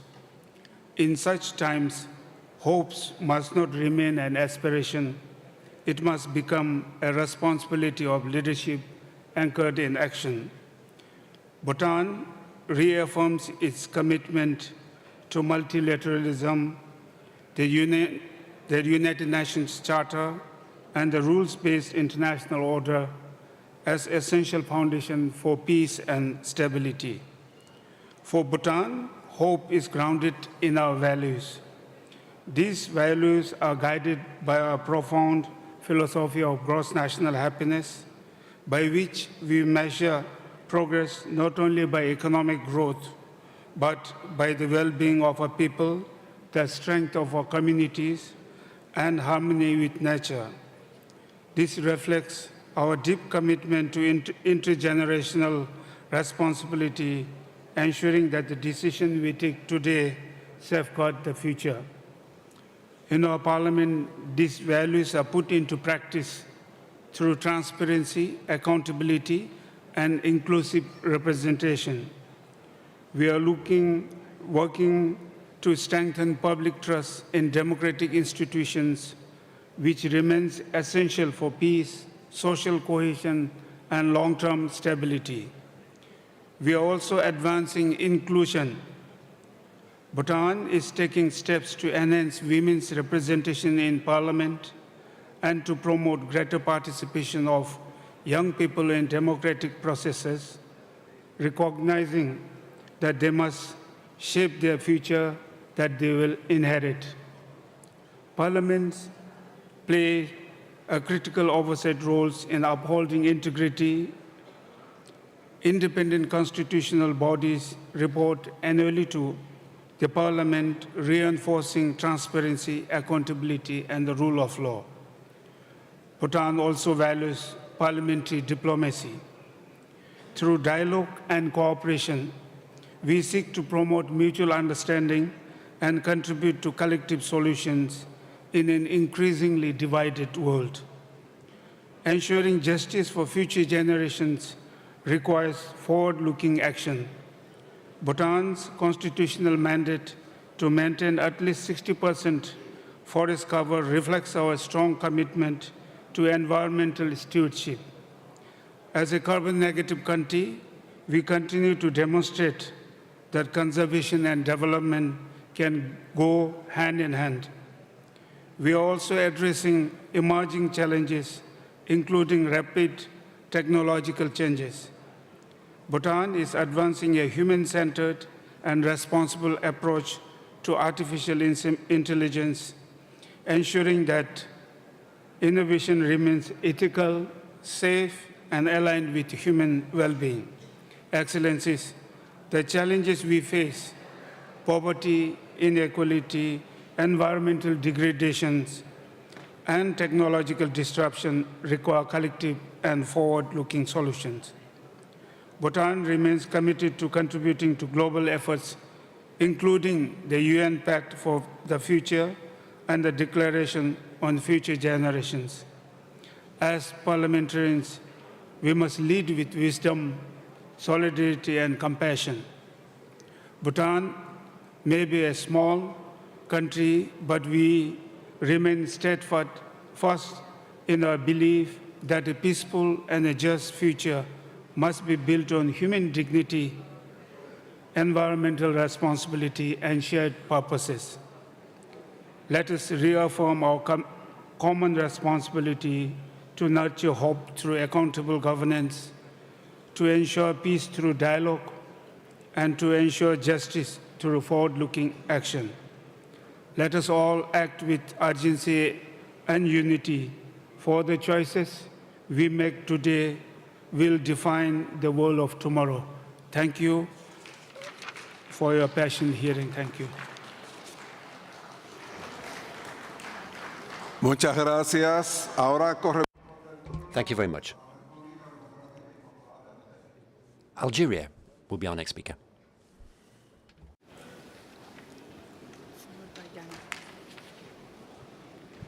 y luego Ghana. To be followed by Ghana. Mr. Speaker, honorable guests, at the outset, I wish to extend my sincere thanks and deep appreciation to the Republic of Turkey, its leadership, and its people. Madam President, Excellencies, we meet today in an exceptionally complex international context marked by an accumulation and interweaving of crises and profound transformations that are reshaping the world order that was established in the aftermath of the Second World War. An order founded upon noble principles such as the primacy of dialogue, diplomatic solutions, and human dignity. In light of the alarming escalation of armed conflicts and the flagrant violations of international law that the world is currently witnessing, developments that have eroded confidence in international institutions, coupled with the challenges posed by rapid technological transformations that call for clear and forward-looking strategies, it has become evident that many contemporary conflicts are no longer merely traditional in nature. They are manifestations of deeper structural imbalances related to poverty, marginalization, food insecurity, environmental degradation, and others. This compels us to rethink the very concept of security so that it becomes more closely aligned with individuals and their human fundamental needs. In the same vein, Algeria has realized that the true challenge of the international community today lies not only in managing crises, but in rebuilding trust, restoring hope, and establishing genuine justice that benefits both present and future generations. This is a process that combines structured national action, and it is in line with Algeria's vision led by His Excellency President Abdelmajid Tebboune, because we believe in reconciliation, in multilateralism, and in the peaceful settlement of disputes, namely when it comes to the respect of international law, which must remain the governing framework for relations among states, free from selectivity and double standards. The more selectively international law is applied, the more the legitimacy of international institutions is undermined and eroded, and confidence in multilateral action declines. This will open the door to the logic of power prevailing over the rule of law. One cannot overlook one of the most pressing challenges to the credibility of the international community, namely the continuing suffering of the Palestinian people. This is a stark statement to the urgent need to uphold the principles of international legitimacy and to put an end to double standards, namely in the Palestinian cause, and working towards the implementation of international legality resolutions. We further stress the necessity of accountability for perpetrators of war crimes and crimes against humanity, and ending the culture of impunity in a manner that preserves the credibility of international justice. We strongly condemn the so-called law on the execution of Palestinian prisoners. This is a grave violation of international humanitarian law, and this is a racist law. It is a dangerous precedent that undermines efforts to protect civilians. We call for its immediate condemnation and repeal, and for the protection of prisoners in accordance with established legal norms and conventions. Algeria welcomes the ceasefire agreement in the Gulf region and the Middle East. and commends the sustained efforts and good offices taken by various parties and regional and international mediators which have led to this important agreement. This is a step towards a positive development that can contribute to de-escalation and the preservation of lives, thereby opening the way for the resumption of a serious political process based on dialogue and negotiation. We emphasize, however, that this remains insufficient unless it is coupled with a comprehensive and permanent cessation of the Zionist aggression against our brothers in Lebanon and Palestine, and by progress towards a comprehensive and just resolution of the root causes of the crisis. We also reaffirm in this regard the need to implement international legality resolutions, completing decolonization processes and enabling people to exercise their right to self-determination. Ladies and gentlemen, these imbalances reflect the limitations and vulnerability of the international system, but they also reinforce the conviction that reforming global governance is an urgent need dictated by ongoing transformations. This should ensure more equitable and balanced representation of states, strengthen the credibility of international institutions, and make them more able to respond effectively to shared challenges. Preserving international peace and security requires the adoption of a comprehensive approach encompassing economic, social, and environmental dimensions, and also respecting the principle of non-interference in the internal affairs of states. Experience has proven that the absence of development, widening social disparities, and the worsening effects of climate change all contribute to fueling conflicts, prolonging them, and exacerbating them. Therefore, investment in sustainable development, the strengthening of food security, and environmental protection are all preconditions for building lasting peace. The role of parliaments is gaining increasing importance as representatives entrusted with legislative oversight and evaluative functions, and as a vital link between citizens and decision makers. Parliaments are called upon today to contribute to restoring trust in institutions by consecrating the principles of transparency, accountability, enhancing political participation, and developing legislative frameworks that respond to rapid transformations. Parliaments are also called upon to adopt a forward-looking approach in lawmaking while taking into account the long-term impacts of public policies in order to ensure future generations' rights. Algeria allocates special importance to international parliamentary diplomacy because it is a tool to enhance a dialogue between peoples, enhance a rapprochement, and also prevent conflicts, namely in regional contexts that are facing complex challenges requiring solidarity-based and cooperative approaches. Ladies and gentlemen, one of the most important challenges on our common agenda, the rapid technological transformations, including, most importantly, AI, which has evolved beyond a mere technical tool to become a significant factor influencing the economy, politics, and society. It offers promising opportunities to advance development and improve the quality of life, but at the same time, it raises complex ethical and legal challenges. In this regard, Algeria emphasizes the need to strengthen international cooperation in order to adopt regulatory frameworks that are both transparent and just, that ensure the use of these tools in an ethical manner and so as to best serve the benefit of humanity.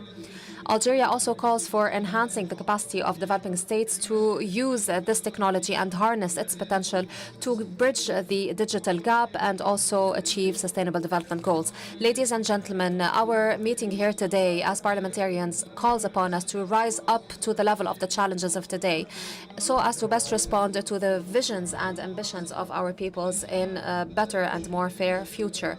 The hope that we call for future generations cannot be revitalized without a true political will and convergence of efforts, solidarity, and the respect of common and shared values. Let us work together to enhance trust in international institutions, to enhance the values and principles of equality, democracy, stability, in a way that protects the dignity of human beings and that responds to the aspirations of future generations. Thank you. Thank you. Ahora entra al uso de la palabra la República de The Republic of Ghana will have the floor, to be followed by Uzbekistan now.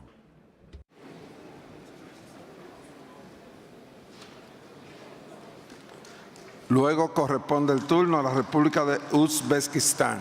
So the Republic of Uzbekistan will be after Ghana. Mr. Chairman of today's session, distinguished colleagues, ladies and gentlemen, I bring you warm and fraternal greetings from the government and people of Ghana. Since I'm going to submit my speech, permit me to highlight only a few points. The theme for this year's debate, nurturing hope, securing peace, and ensuring justice for future generations, provides a comprehensive framework for addressing both traditional and emerging global challenges. Hope reflects more than just aspiration. It signifies confidence in systems that deliver inclusive growth, protect livelihoods, and expand opportunities, particularly for the young people. As articulated by wisdom, sustainable peace entails not only the absence of conflict, but also the presence of justice, equity, and resilient institutions. Central to achieving the objectives of hope, peace, and justice is the role of Parliament at national, regional, and global levels. The Parliament of Ghana plays a pivotal role in shaping the country's democratic trajectory and development outcomes. Through its core constitutional functions, such as legislation, oversight, representation, and control of public finances. In nurturing hope, serving peace, and ensuring justice for future generations, Parliament serves as a central institution for translating national aspirations into concrete policies, laws, and accountability mechanisms. Furthermore, Parliament contributes to peace building and national cohesion through its deliberative and diplomatic roles. Parliamentary diplomacy has become an increasingly important tool for advancing peace, justice, and multilateral cooperation in a rapidly changing global landscape. The Parliament of Ghana deeply values its long-standing and impactful collaborations with the Interparliamentary Union, which continues to advance institutional capacity and strengthen parliamentary practice. Over the years, this partnership has delivered a series of targeted interventions, including a program on the promotion of human and child rights in June 2025, followed by a focused workshop in December 2025 to reinforce parliamentary engagement on child production. In October 2025, our cooperation further extended to capacity building on climate change, with particular emphasis on methane emissions reduction and the legislative role in environmental stewardship. Building on this momentum, the Parliament of Ghana was honored to host the inaugural meeting of the Network of Parliamentary Training Institutes in Accra this year, which culminated in the adoption of a communique and a landmark decision to initiate the establishment of a global association of parliamentary training institutes.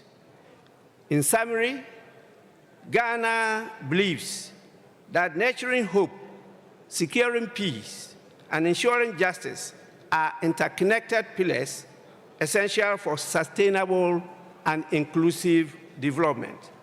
Hope is strengthened through inclusive opportunities, peace through strong institutions, and justice through equity and the rule of law.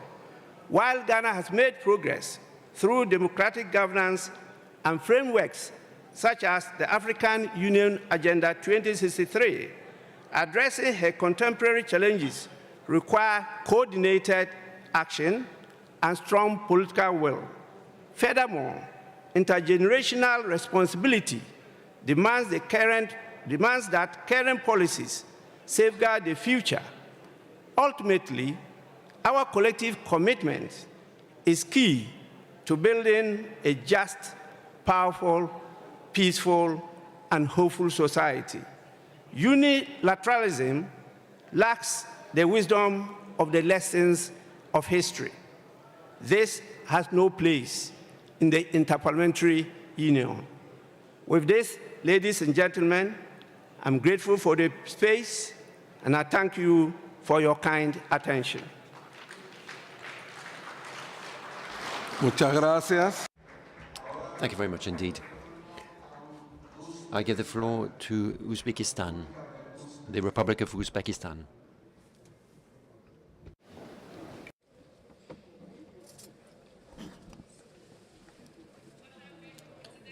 Your Excellency, Mr. President, colleagues, I would like to start by expressing my sincere gratitude to the Parliament of the Republic of Turkey and the Interparliamentary Union for organizing this important assembly at such a high level.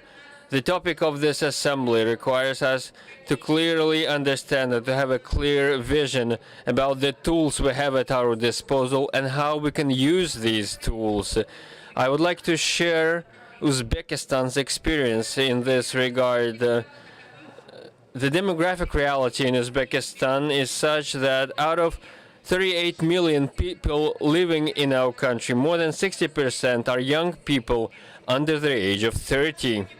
We understand clearly that state policy, any state policy that does not target specifically young people, is destined to fail. Uzbekistan has made a strategic choice. Young people are not the future. Young people are our present. Therefore, youth policy takes a central place in our national development strategy until 2030. This year, we're carrying out a state program towards a sustainable future which covers all areas of development for the younger generation. So in practical terms, this is how this is reflected. We are creating conditions for developing human capital. This includes education, research and science, IT technology and innovations. And the state invests on a system-wide basis in all these areas. Young people must acquire the knowledge and skills to be competitive on the global labor market. And within this framework, we expand access to quality education, including opportunities for talented young people to study abroad and for talented people from low-income families. Second, we support youth employment. Job creation and supporting entrepreneurship are not merely economic measures. These are investments in social stability and in our future. Third, we promote culture, arts, and sports. In fact, promoting harmony in society is impossible without promoting culture and sports and the arts. We are creating parks and creative industry parks that in order to enable young people to fulfill their creative potential. Fourth, we pay special attention to environmental awareness and sustainable development. Young people must understand that their future depends on how we treat our environment today. We create special funds and foundations to support youth-led green initiatives. We understand that we live in an interconnected world, so national efforts must go hand in hand with international cooperation. Young people are not a national resource, they're a global resource. Young people think beyond borders. We must create platforms to enable young people to interact and exchange experience. It is in this context that Uzbekistan has initiated, together with the IPU, hosting the 12th Global Conference of Young Parliamentarians in Samarkand, a city in Uzbekistan, in September of this year. This is not just a forum. This is an important platform for young leaders from different countries to be able to discuss the challenges facing their generation and develop joint approaches to addressing them. We invite all of you and young parliamentarians to this conference, since strengthening hopes starts with dialogue, intergenerational dialogue, dialogue between countries, nations, and cultures. Thank you for your attention.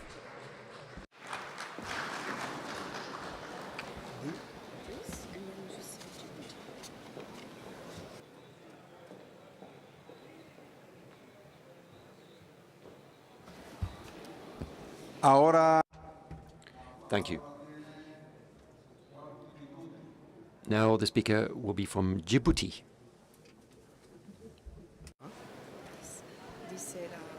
Okay. Y luego. And then, if I could just take a moment to thank all of you for your attention. But at this point, I'm now going to hand over the chair to my colleague from Luxembourg, Mr. Whistler. So he will be continuing in the chair. Thank you. Monsieur le Président. Thank you, President. Monsieur le Président, Madame. President, Madam President of the IPU, IPU Secretary General, parliamentarians, dear colleagues, on behalf of the National Assembly of the Republic of Djibouti, I welcome the choice of the theme for this 152nd IPU Assembly, nurturing hope, securing peace, and ensuring justice for future generations. It's a theme which is extremely timely in a global context affected by multiple crises, tensions, and crumbling trust between nations. Djibouti is a very small country, but it aspires to be an important actor because of its sense of duty and responsibility. In the Horn of Africa, we are fully aware that the stability of our region has an impact on the stability of the whole region, continent, and indeed the world. Relationships between continents are very important, and that's why we intend to step up our efforts to consolidate peace, achieve sustainable development, particularly in a context where several neighboring countries are facing recurring crises.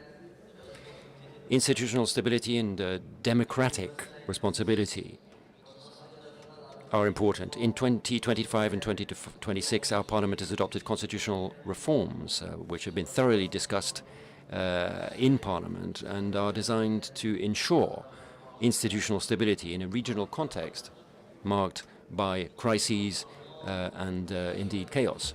Our Parliament wishes to ensure political continuity and stability, because we believe that's vital for achieving the Millennium Development Goals and in securing the future of younger generations.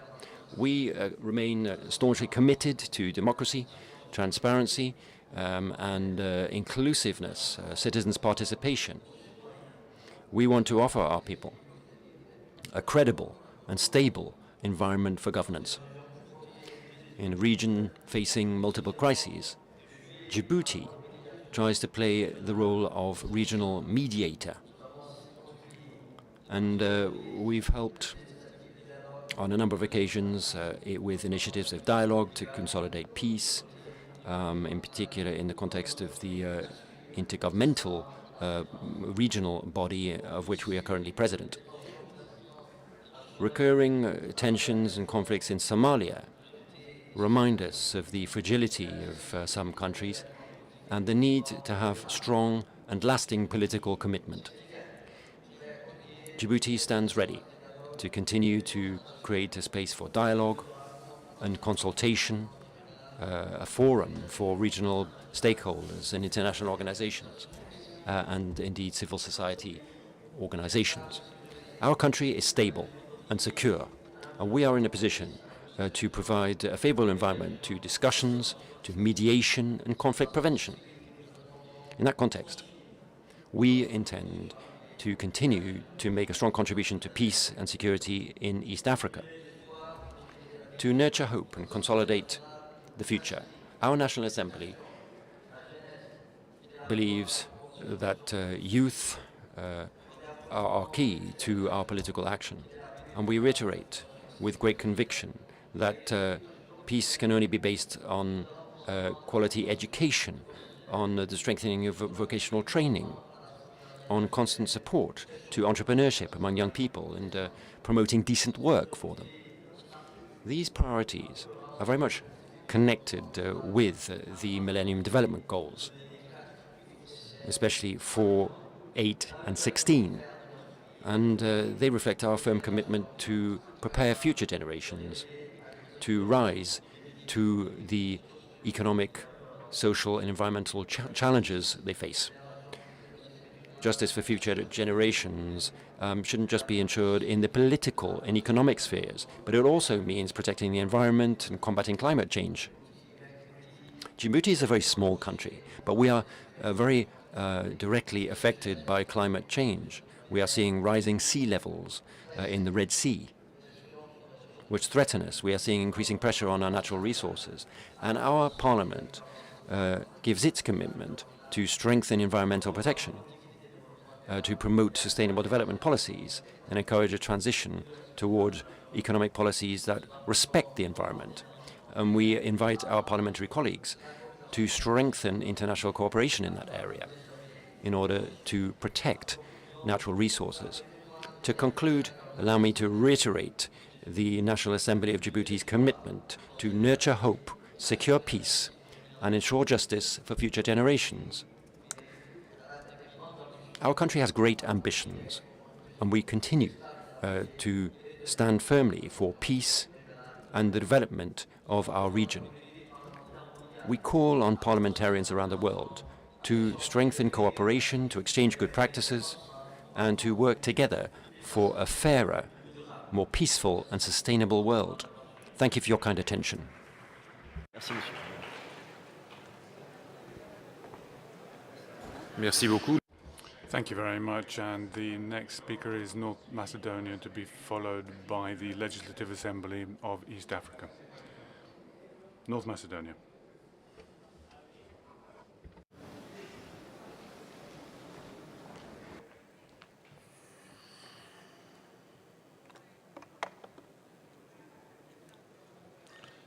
Thank you. Thank you very much. Honorable speakers and presidents of the parliaments, dear parliamentarians, distinguished delegates, ladies and gentlemen. It is an exceptional privilege to stand before you today in Istanbul, a city with a rich history where the past meets the future and cultures have always crossed paths. I want to thank our Turkish hosts and the Interparliamentary Union for bringing us together under a theme that demands our urgent attention. We gathered at a time when the global multilateral system faces unprecedented pressure. Democracy is struggling, armed conflicts are growing, and socio-economic divides keep getting wider. For many, including the young people in our countries, the future doesn't feel promising. It feels threatening. Dear colleagues, North Macedonia's history shows what determined diplomacy and honest international cooperation can achieve. The Prespa Agreement of 2018 ended a decades-long dispute and paved the way for our NATO membership in 2020. It proved that even the toughest conflicts can be resolved through dialogue, political courage, and mutual respect. This agreement reflects the values we are discussing here today. We are committed to our European Union accession journey, which drives democratic reforms, strengthening the rule of law, and improves public institutions. We aim to restore citizens' trust through real results.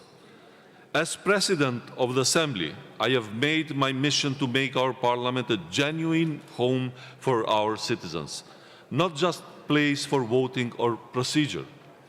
The Assembly of the Republic of North Macedonia has taken important steps to make lawmaking more future-focused and sustainable.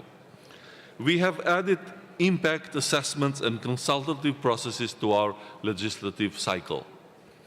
This allows for inclusive dialogue with civil society, academia, and the private sector.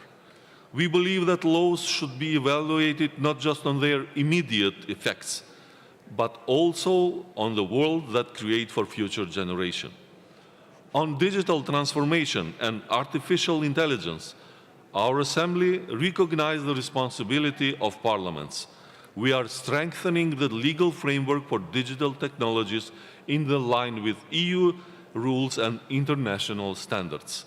We fully support the November 2025 Kuala Lumpur Declaration on Parliaments and Responsible AI.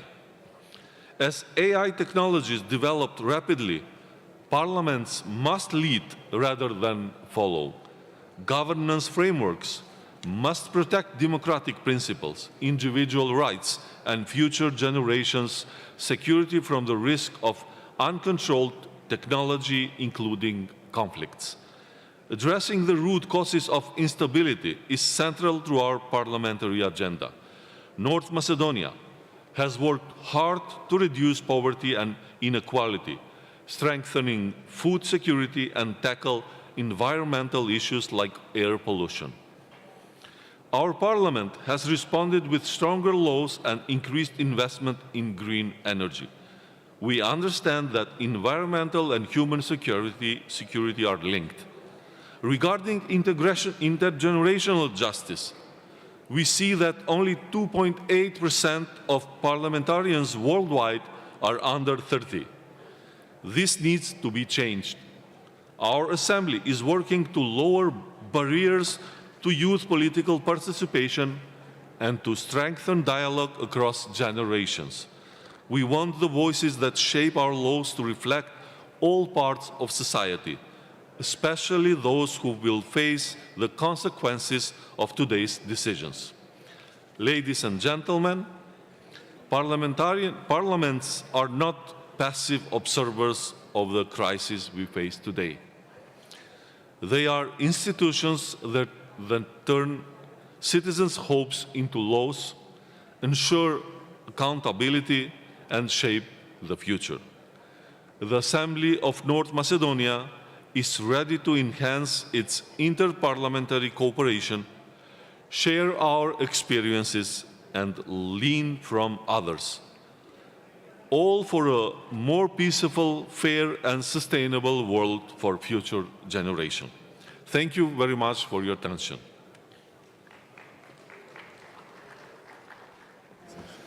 Merci beaucoup. Thank you very much. The next speaker is the East African Legislative Assembly, to be followed by the Latin American and Caribbean Parliament. EALA, East African Legislative Assembly.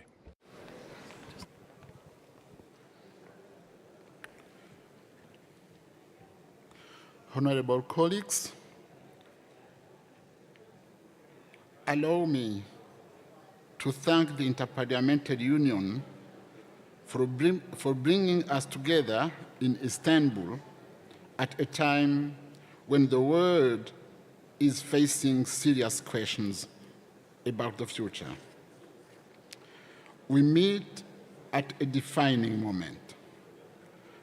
Across the world, we are witnessing rising conflicts, growing inequality, climate change challenges, poverty, instability, and a declining trust in multilateral institutions.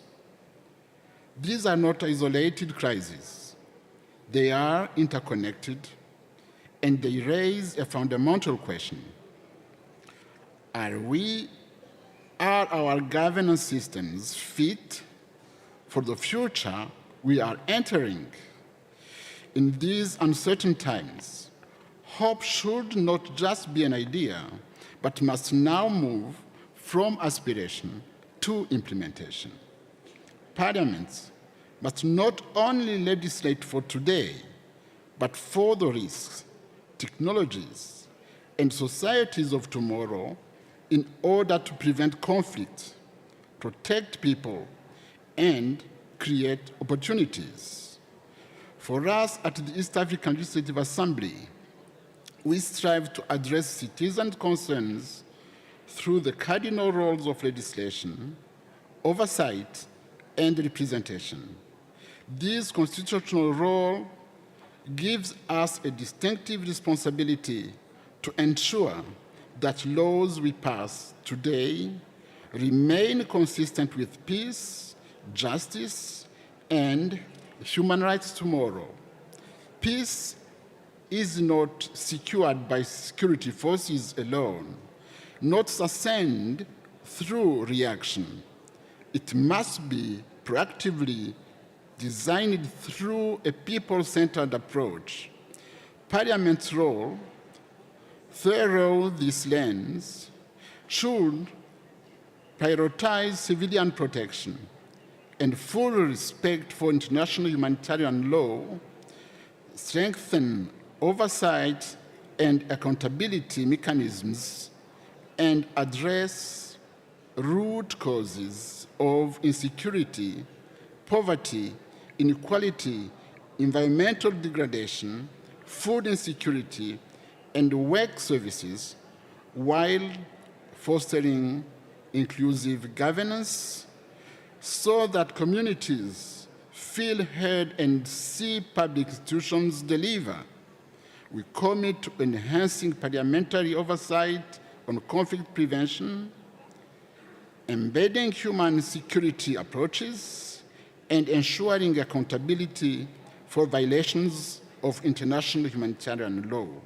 Democracy cannot thrive when young people are excluded from decision-making and women face systematic barriers. We commit to expanding meaningful participation of young people and women in parliamentary processes, strengthening intergenerational dialogue and protections against exclusion and harassment. Dear colleagues, we are in an era in which technology, especially artificial intelligence, is evolving faster than laws. Parliament must therefore ensure that artificial intelligence is governed responsibly. We commit to developing frameworks for ethical and accountable AI governance, ensuring that innovation serves humanity and protects fundamental rights. In conclusion, we stand at a crossroads. We can continue reacting to crises, or we can build systems that anticipate, prevent, and transform them. At the East African Legislative Assembly, we reaffirm our commitment to forward-looking leadership, inclusive governance, responsible innovation, and constructive multilateral cooperation. Together, let us shape a future where governance delivers, institutions are trusted, and no one is left behind. Thank you. Merci beaucoup. Thank you very much. The next speaker is Parlatina, the Latin American Caribbean Parliament, to be followed by the Parliament of the Economic Community of West African States. Parlatino, you have the floor. Thank you very much indeed, President. Parliamentarians, it is encouraging to be present at the 152nd Assembly of the IPU, to participate in a debate to nurture hope, secure peace, and ensure justice for future generations. Modern-day humanity is subject to a multifaceted crisis, dehumanizing globalization, which is giving rise to calamities, war, terrorism, and a crisis climate, increasing inequality, disproportionate migration, and the new conquest and cultural colonization, which is based on the monopoly of corporations and the algorithm's domination. It is imposed by force and superior power. Given that this is facing us, what can we do to counter it? Hope is the answer. A person without hope is far from free. A people without hope is condemned to subjugation and submission. So we have to welcome the fact that the IPU is seeking to promote peace, justice, and hope throughout the world and for future generations, giving hope to those who are excluded, who are victims of unilateral coercive measures and illegal, illegitimate wars, stripped of their resources. That requires a lot of action, not just words. Parliamentary diplomacy might seem to be insufficient to meet these challenges, but it is a reflection of what we can do to move from resignation, war, injustice, and climate crisis. Parliamentary diplomacy recognizes the needs of the citizens we represent, and it's the very least that we need to build hope, secure peace, reaffirm justice for future generations, and build more democratic international relations, as in '97 the IPU proposed in the Universal Declaration on Diplomacy. Quite rightly, it said that the United Nations has not managed to prevent the cruel reality of the modern day. That is perhaps because of the monopoly on the veto in the Council, in the Security Council, and the lack of willingness to reform within the organization. We've seen a failure to respect international law. We could ask, however, what world would we have without the UN? And in whose interest is it to bury the UN and put an end to multilateralism? The humanitarian approach cannot have a future without dialogue and diplomacy, so we need to recognize the three pillars: development, peace, and security. Human rights provide us with a guide to ensure that the UN does not fail. It has not met its hopes and ambitions in the past. It has not been able to articulate indispensable unity in the face of challenges. So in this emergency, either we need to change or we resign to barbarity, such as Israel in Gaza and the war started by Israel and the US in Iran, which has an impact at the planetary scale. The history of international relations gives the IPU a specific role in defending peace and defending multilateralism. It has an institutional memory. And looking back at the history of the world, it is compelled to promote multilateralism and peace. In Latin America and the Caribbean, we have a very powerful neighbor whose parliament is not interested in the IPU. And our attempts at dialogue have fallen on deaf ears.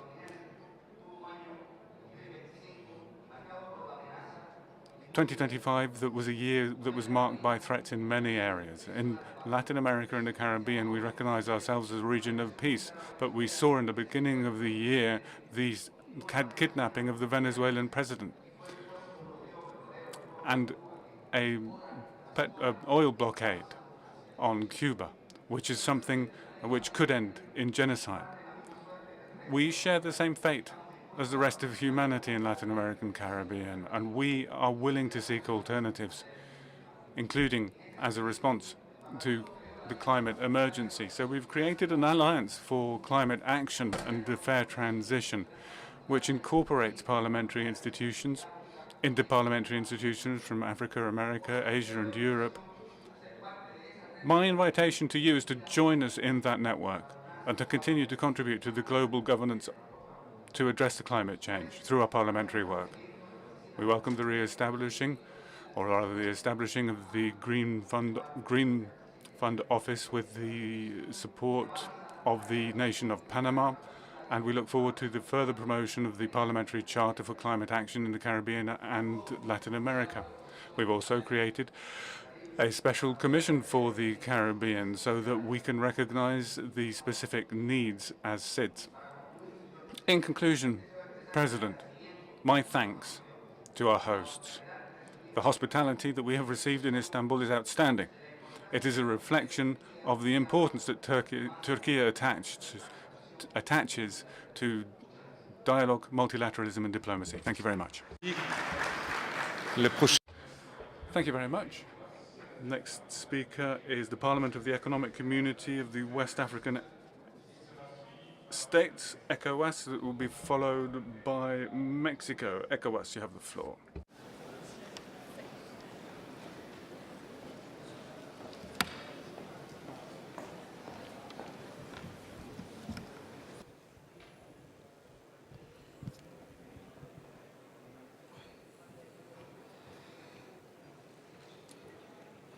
Madame la Présidente. President of the IPU, President of the Assembly, colleagues, parliamentarians, ladies and gentlemen, I take the floor with full awareness of the gravity of the current situation, aware that shared and common action is the only way forward. Our theme, nurturing hope, securing peace, and ensuring justice for future generations, is of the utmost relevance in these times. Our world is torn by violence in the Middle East, in Europe, and in Africa. We have to learn the clear lesson that war is never far away. Alliances and dependencies ensure that it always knocks on our door, today or tomorrow. And faced with that truth, we also need to declare a very simple truth. Acceptance of peaceful coexistence is the only way out of any crisis. It has to be the basis for the dialogue between our peoples. Let's accept our differences. Our diversity is our wealth. Quite often it is our differences that cause conflict. But allow me to reaffirm a cardinal principle of international law here, which is enshrined in the Charter of the United Nations, the right of each people to freely choose their political status, their social and economic system without external interference. Whether we're talking about Gaza, Israel, Lebanon, Ukraine, Sudan, the Sahel, or whether we're talking about the world as a whole. The dignity of people has to be indivisible. It cannot be crushed or obliterated. Ladies and gentlemen, colleagues, there is no place more symbolic than Istanbul to be able to deliver this message, a bridge between Europe and Asia, a gateway to Africa. It is a crossroads. It is a place where civilizations and destinies meet. We find ourselves in a region at risk, and it cannot be a chance then that we are here. We cannot stand by and allow future generations to be sacrificed. Our job is to make the necessary sacrifices to secure their peace and prosperity. Justice for future generations entails not leaving them a world in ruins, but rather a world where they believe they can build a better tomorrow. Our message has to be clear: no compromise with indifference. Clarity is courage. Ambiguity is complicity. Let's be clear. Behind every statistic, it is humanity that is losing out in this situation. There are threats everywhere. The energy crisis, for example, a supplementary threat. And what about the social programs in our countries? They are being subjected to these sanctions.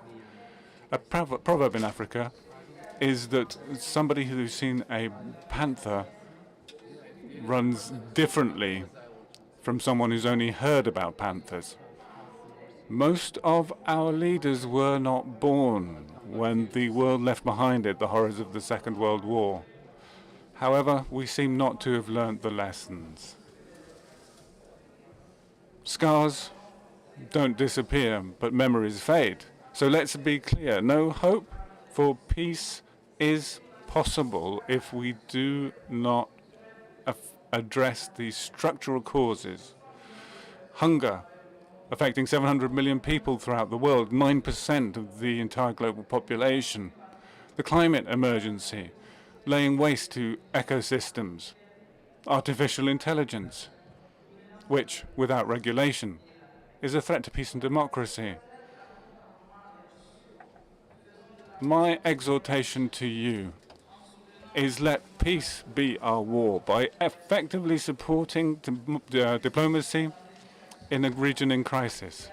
Let us educate our future generations in peace and justice, allowing full participation for women and young people in our politics. There cannot be legitimate democracy without their voice. An intergenerational understanding is not an option, it's a condition for justice. So allow me to thank the Grand National Assembly of Turkey for its exceptionally warm greeting and hospitality, and its commitment to the international parliamentary community.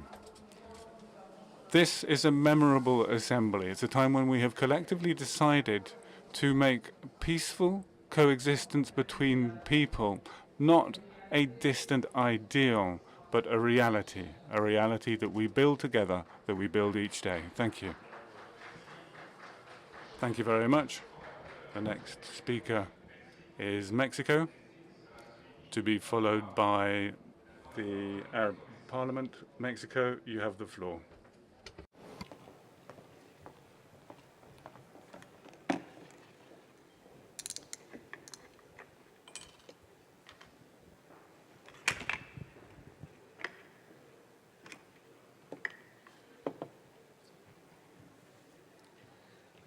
Muchas gracias.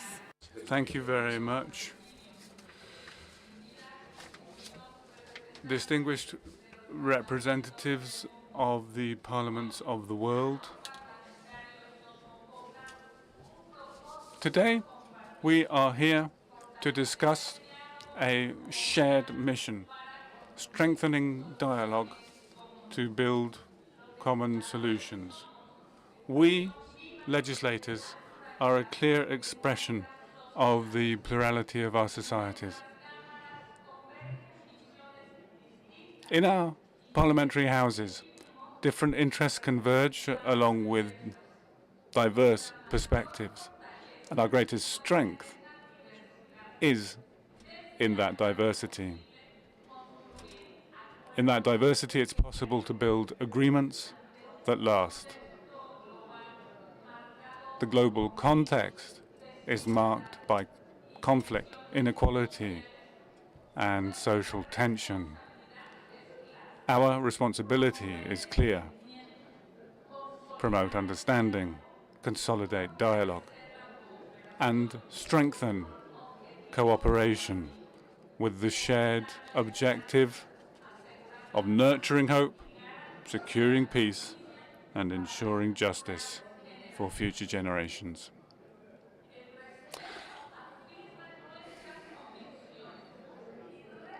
Through respect, we affirm our convictions, our firm beliefs, and recognize others' rights to do the same. So we parliaments need to establish a space where politics recovers its noble mission, focused on the building of agreement in favor of common and shared well-being. That entails building societies where security is a right, where genuine opportunities are available, where our laws are applied to affect the well-being of the families and individuals that we represent. International cooperation is indispensable. The challenges that we are facing require answers that we work on together in Mexico and the world, which are evidence, dialogue, and respect-based. In this way, we can overcome the barriers, exchange experience, and strengthen our own capabilities, moving forward with greater efficiency. One recent example in my country clearly reflects this reality. The report from the UN on disappearances reflects just how complex the phenomenon is and provides substantive elements for further consideration of this issue. In a number of countries, governments have pursued forced disappearances. In Mexico, there has not been such a policy driving these practices. At the same time, the report does talk about a grave crisis of systematic and generalized disappearances that require improved institutional responses. The report talks about a genuine opportunity to strengthen international cooperation through technical cooperation, technical support, access to experts, and support mechanisms which are designed to enhance broad-based shared responses. And that is something that can help to address the issue of disappearances in America, such a painful issue, and it is such solutions supported by the international community that will help heal the wounds.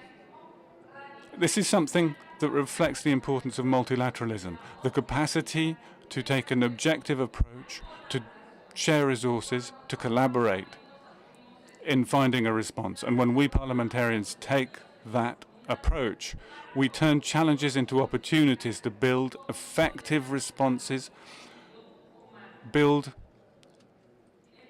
solutions over the long term, and act in a humane manner. And in this multilateral context, the one we find ourselves in, it's more than ever necessary to say we welcome joint efforts, international work, and parliaments that help us to constantly improve laws that benefit the interests of citizens. Today,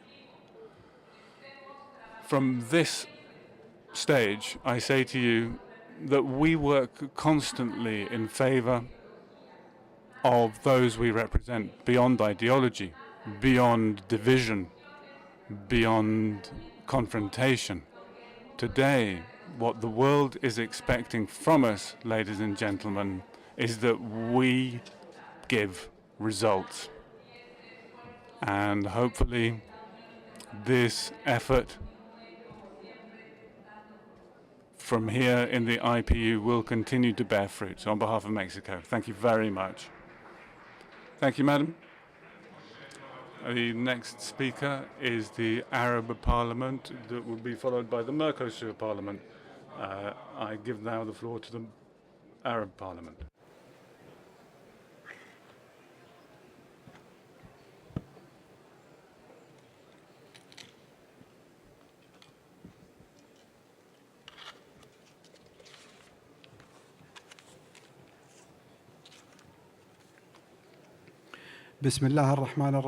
In the name of God, most gracious, most merciful.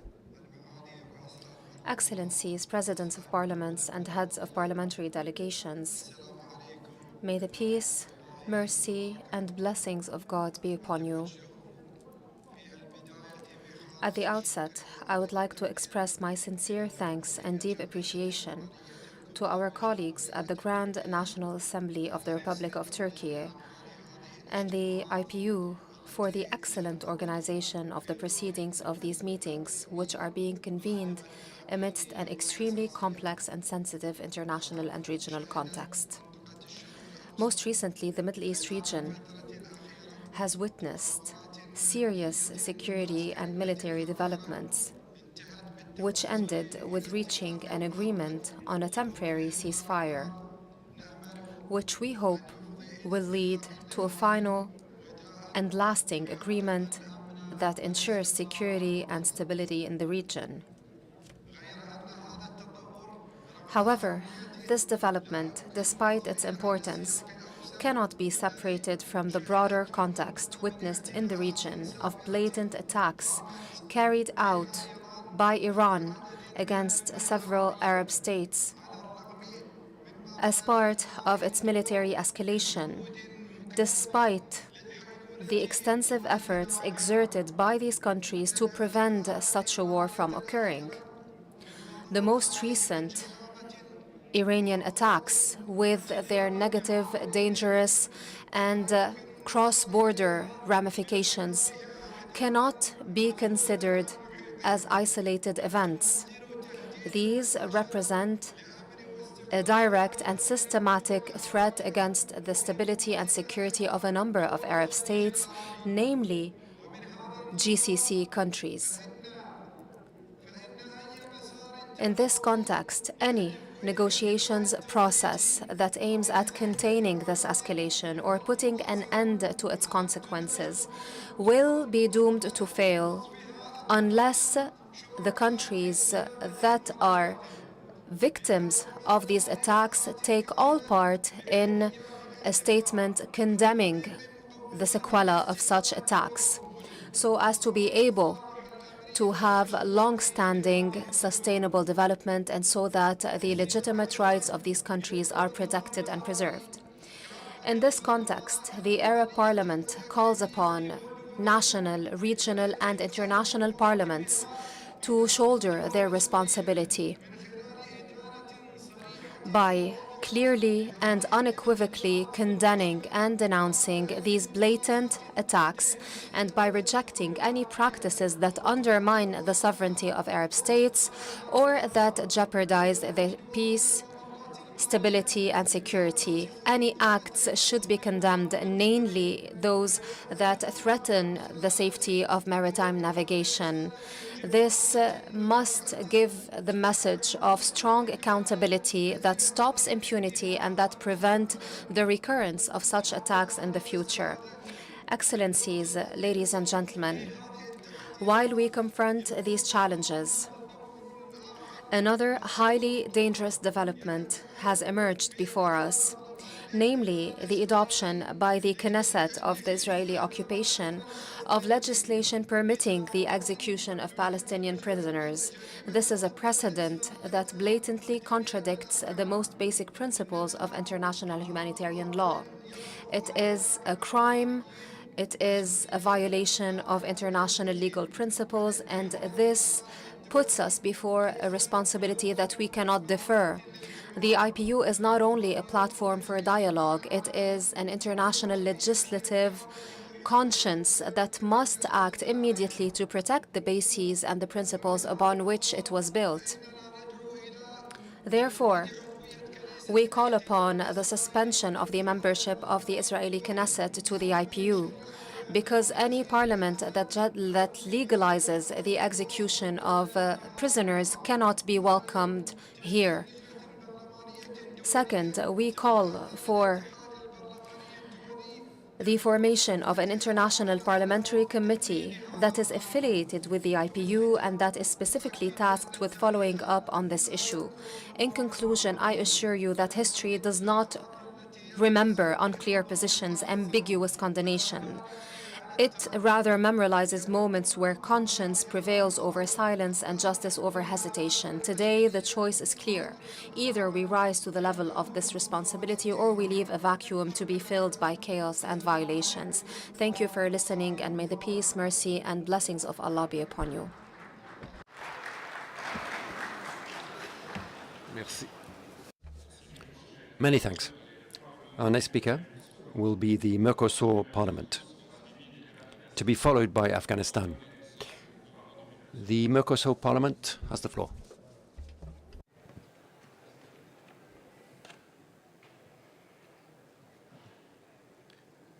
Muy buenos días. A very good morning, President, Your Excellencies. I'm very honored to be with you here today at this 152nd Interparliamentary Assembly.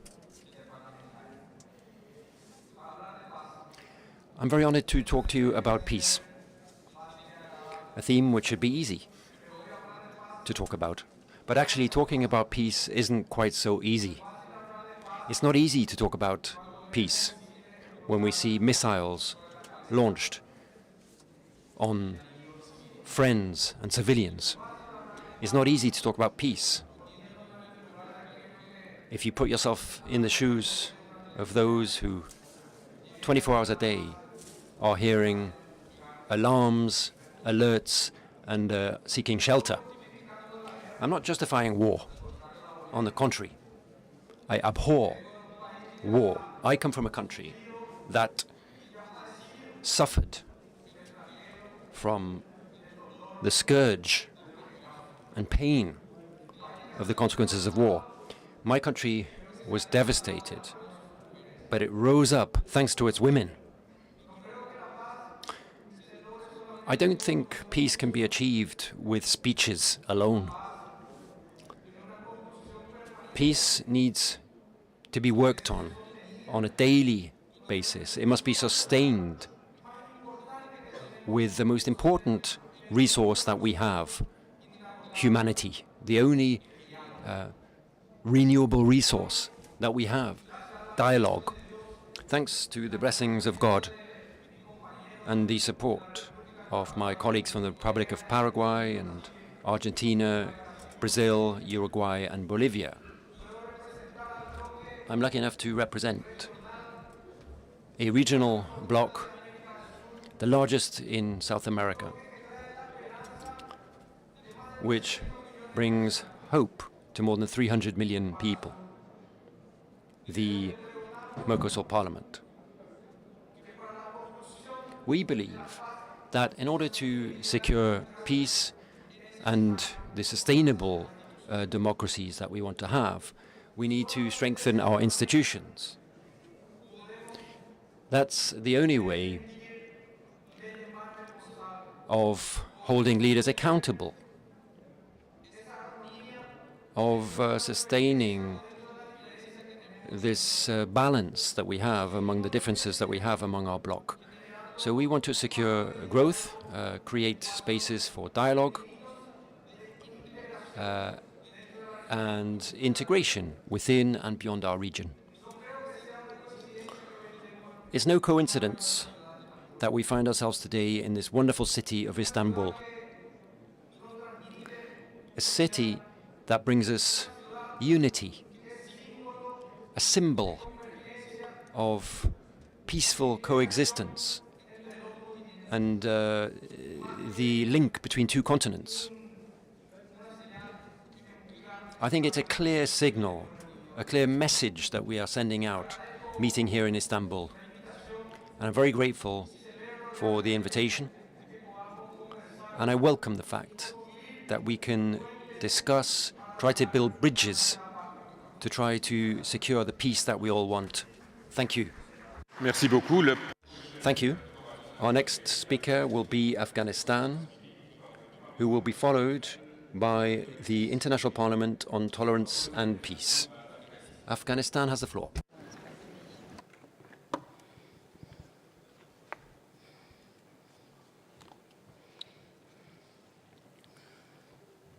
Bismillah ar-Rahman ar-Rahim.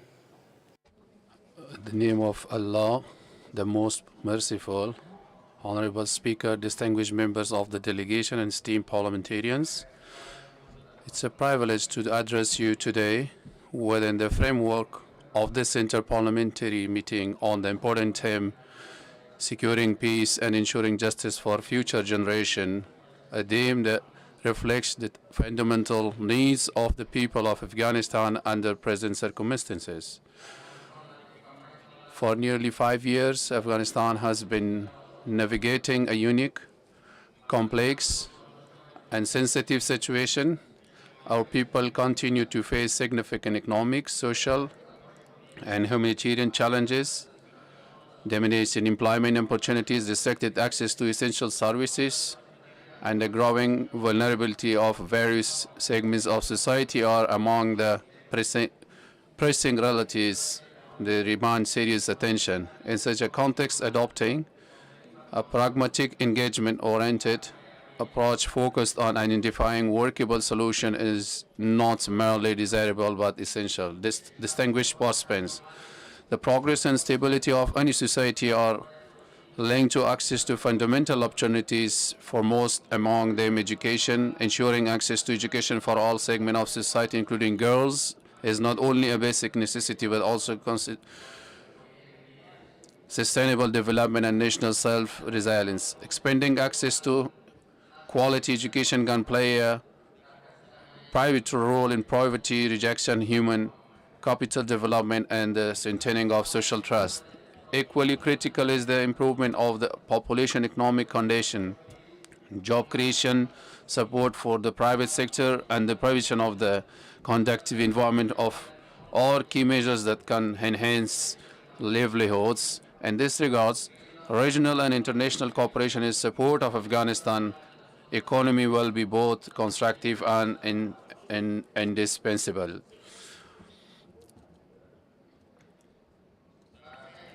With respect to peace, Afghanistan experience clearly demonstrates that sustainable peace is built upon mutual understanding, inclusive participation, and respect. A peace process that embraces all segments of society can lay in the fundamental foundation for lasting stability. National institutions play a decisive role in fostering trust, promoting choosing, and advancing meaningful national dialogues.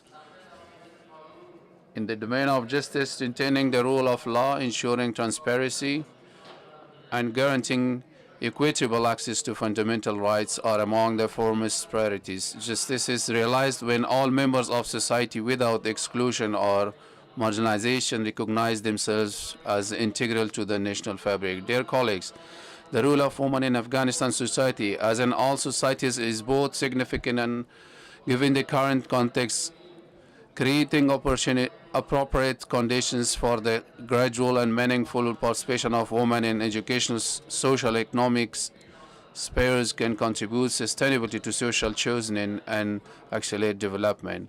At the same time, migration remains another major challenge affecting not only Afghanistan but wider region. Millions of Afghan citizens, both within the country and abroad, are confronted with difficult circumstances. Addressing their needs requires sustained cooperation and durable solutions. Distinguished colleagues, in recent years, new opportunities have emerged at both regional and international levels to improve Afghanistan's situation effectively. Leveraging these opportunities depends on strengthening trust, dialogue, and mutual understanding among all stakeholders. While challenges persist, we firmly believe that the only viable path forward lies in continued constructive engagement and in advancing the goals of all citizens. In this context, the Interparliamentary Union can be a meaningful and effective role by facilitating dialogue, building bridges of cooperation, and strengthening partnership among nations. In closing, allow me to reiterate the achieving a future granted in peace, justice, and hope requires collective efforts, flexibility, and mutual understanding. Let us work together in a spirit of responsibility and cooperation to create conditions in which future generations can live in a more stable and hopeful world. Thank you for your attention. Merci. Many thanks. Thank you so much for your cooperation. The next speaker will be from the International Parliament on Tolerance and Peace, to be followed by a speaker from the Parliamentary Assembly of the Union for the Mediterranean. So the IPTP has the floor.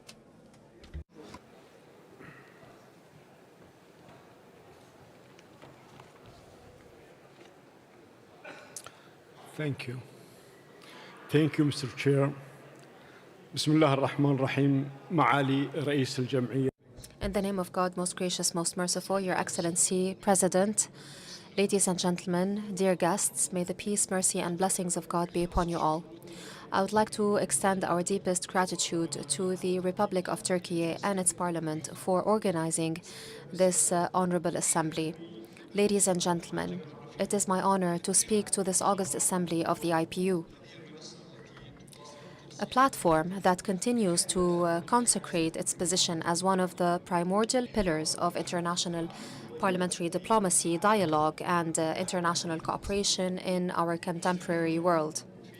We are gathered today at a time where the international reality once again reminds us that peace itself cannot be sustainable in isolation. Security is a precondition, and it can never be taken for granted. Justice is not automatically and easily achieved.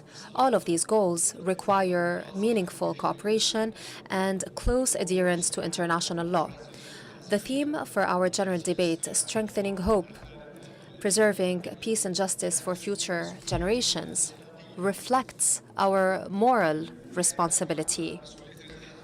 But not only that, the theme also embodies a legal and moral responsibility to protect the bases of stability everywhere. Hope can be revived when states choose dialogue over division, and peace through law, law that prevails over the rule of the jungle. Peace can only be achieved when our institutions can truly build the future peacefully, rather than respond to emerging challenges. The international order was built upon the premises of international law, namely the legal frameworks, among which the law on maritime navigation. The United Nations Law on the Seas is a basis for international stability, and it guarantees the right to freedom of navigation and passage through international maritime passageways. This stipulates that all states have the right to navigate freely, unhindered, and to access critical infrastructure upon which their survival depends. This is a precondition for stability in a world increasingly characterized by uncertainty. These strategic passageways include the Hormuz Strait, through which a great portion of international energy trade passes. The stability of this strait is not a regional affair only. It is an issue that impacts international stability and progress. When international law is respected, stability can be guaranteed. But when these water passageways are threatened, then the ramifications of such threats will not stop at any border. Your Excellencies, achieving peace in the Middle East cannot be dissociated from the international stability as a whole. This region has a lot of historical complexities. It has a long-standing political difficulty. but it has the potential to be turned into a space for cooperation rather than conflicts. Therefore, we strongly condemn the attacks waged by Iran on neighboring countries. It has already adopted these attacks. It has claimed responsibility for the casualties and the damages incurred in infrastructure. This stirs serious concerns about the future of our humanity. We are also gravely concerned towards the latest attacks waged by Iran against GCC countries after the negotiations failed. These have serious consequences for international peace and stability. We also reiterate the right of the Palestinian people to its own independent sovereign state and to build its future freely, to enjoy peace, development, and stability in the Middle East. Permanent peace in the Middle East cannot be imposed. It is built block by block. It necessitates an ongoing dialogue, an ongoing commitment to the settlement of disputes through diplomatic means and by resorting to international law away from escalation and unilateralism.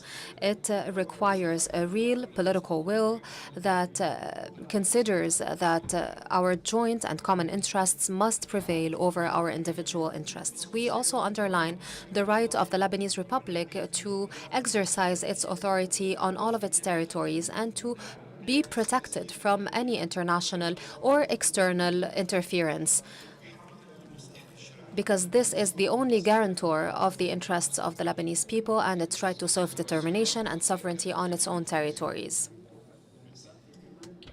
Merci.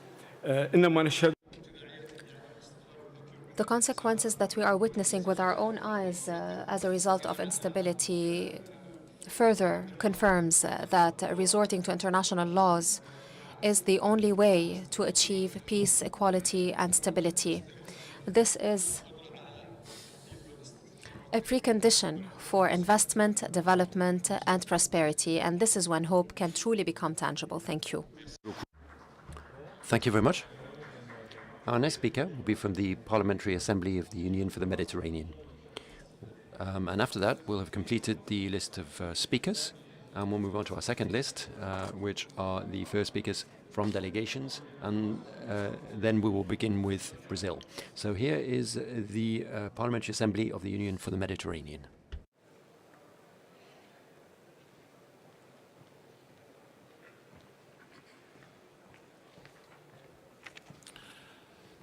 Bismillah ar-Rahman ar-Rahim. In the name of God, most gracious, most merciful, dear guests,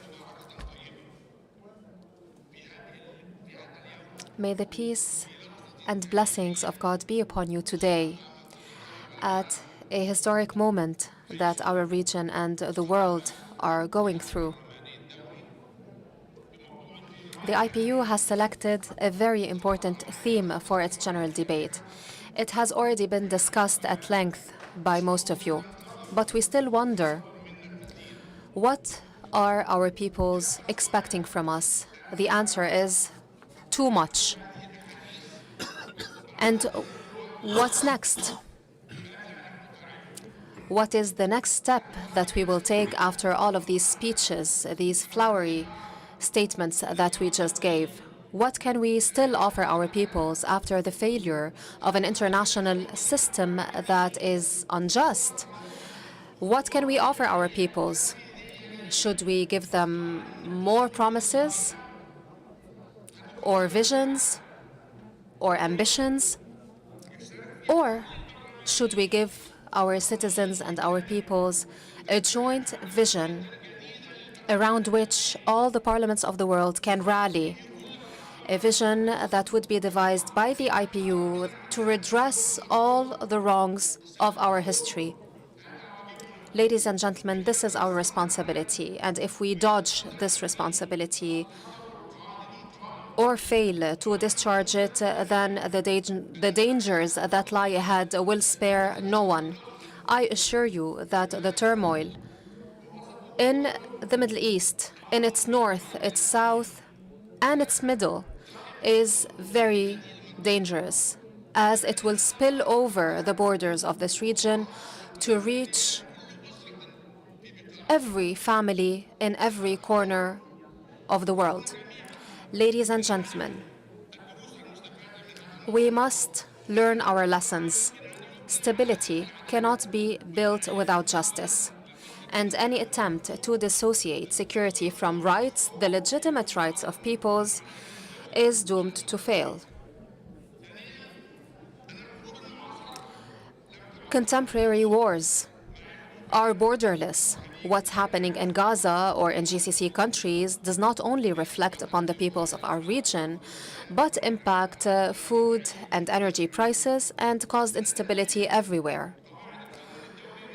Marginalizing international law principles weakens international legitimacy as a whole, because this allows for the targeting of civilian infrastructure and imposes forced displacement and also the erosion of international instruments. This will open the door wide before despair and disenchantment. Ladies and gentlemen, parliamentary diplomacy is a responsibility for us all. It is the first line of defense in the face of these challenges.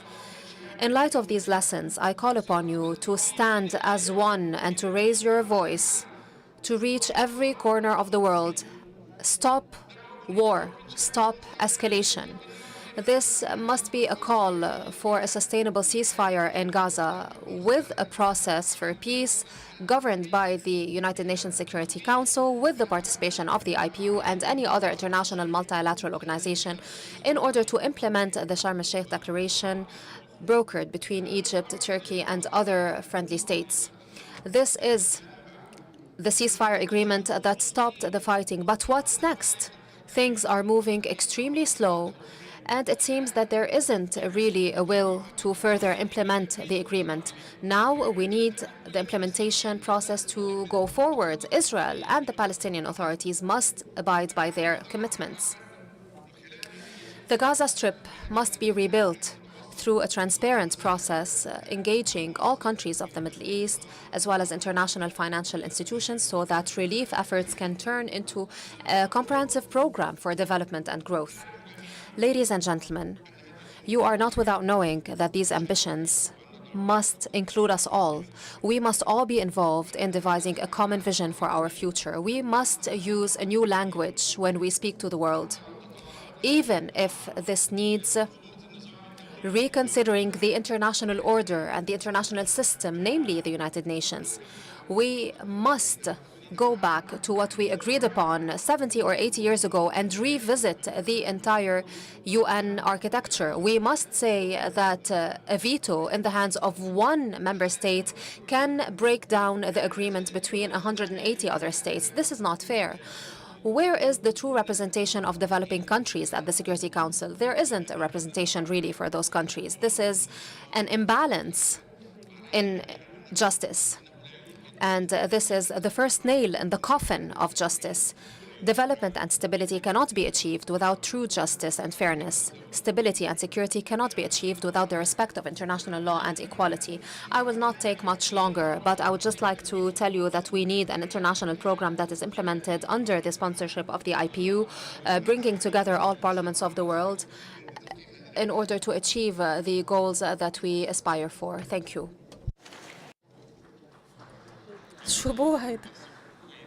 شكرا جزيلا وبذلك نكون قد انتهينا. C'est à la liste des premiers orateurs.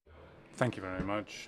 We now move to the speakers list of first speakers from delegations. But before giving the floor to Brazil, I'll give the floor to Ms. Dorji, who is the Speaker of the Parliament of Bhutan. Senhoras e senhores, é com grande que uso. It's with enormous pleasure that I take the floor to, on behalf of the Parliament, the Chamber of the MPs of Brazil. Our Parliament has, with determination and a sense of historical responsibility, has assumed its rightful role in building a development that is truly inclusive, sustainable, and prepared for the challenges of our time. Well, Brazil is a country of continental dimensions marked by profound social contradictions. Unfortunately, A section of the population still has a standard of living below what we consider satisfactory. The Chamber has responded to the challenges at hand by actively participating in the creation of legislative frameworks aligned with the United Nations Sustainable Development Goals. Through parliamentary observatories dedicated to the SDGs, we continuously monitor the progresses and setbacks in public policies aimed at reducing poverty and tackling inequality. In 2024, we approved a comprehensive tax reform, which sought to make tax collection more efficient and also to reduce the tax burden of the poorest. The change was discussed over many years and represented a significant step towards greater tax and social justice.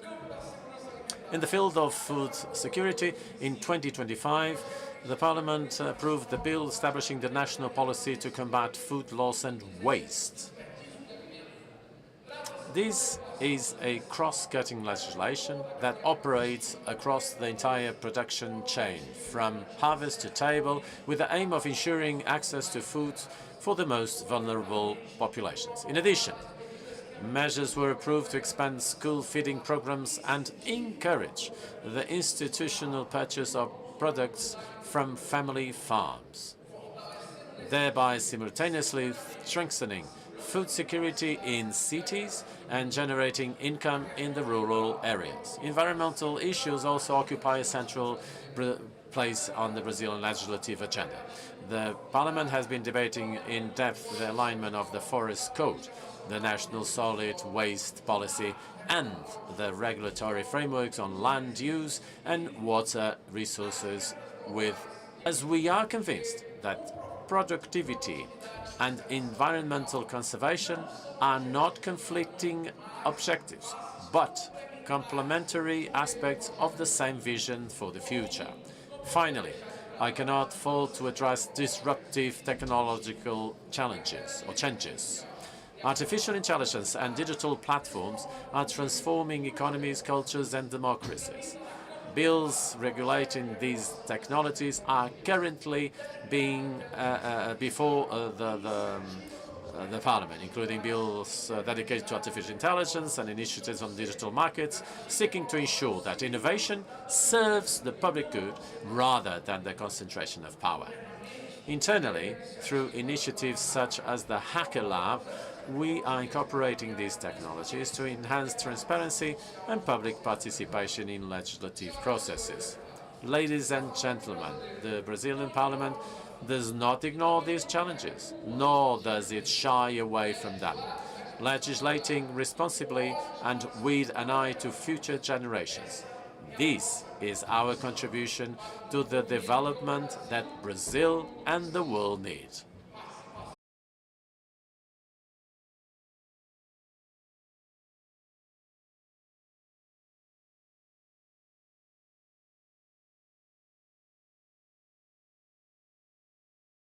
Wonderful opportunity to be with you today, and I'm very proud to represent the Canadian Parliament in this Assembly at a moment in time when, as has been acknowledged by many at this podium, our international system is under a real, visible, and sustained threat. The themes before us are not abstract. They are real challenges. The erosion of trust in our institutions, the weakening of cooperation among our countries, and the growing gap between the global challenges we face and our ability to respond to them are real. Today, our role as parliamentarians is not peripheral to these developments, it is central. And while I am new to this respected forum, I'm not new to public service. I have served as a parliamentarian for many years, and before that, as a faith leader.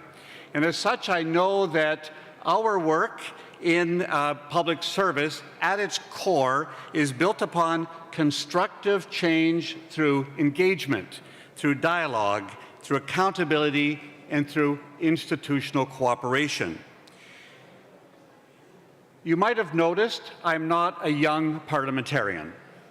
As many of you in this room are not young parliamentarians, we acknowledge that many of us through our life has thought there has been a march towards improvement, towards further cooperation, towards expanding democratic governance and strong multilateral engagement. And while we have had successes in this area, we acknowledge that we have also had failures. However, today we see our threats as even being more profound and perhaps completely different.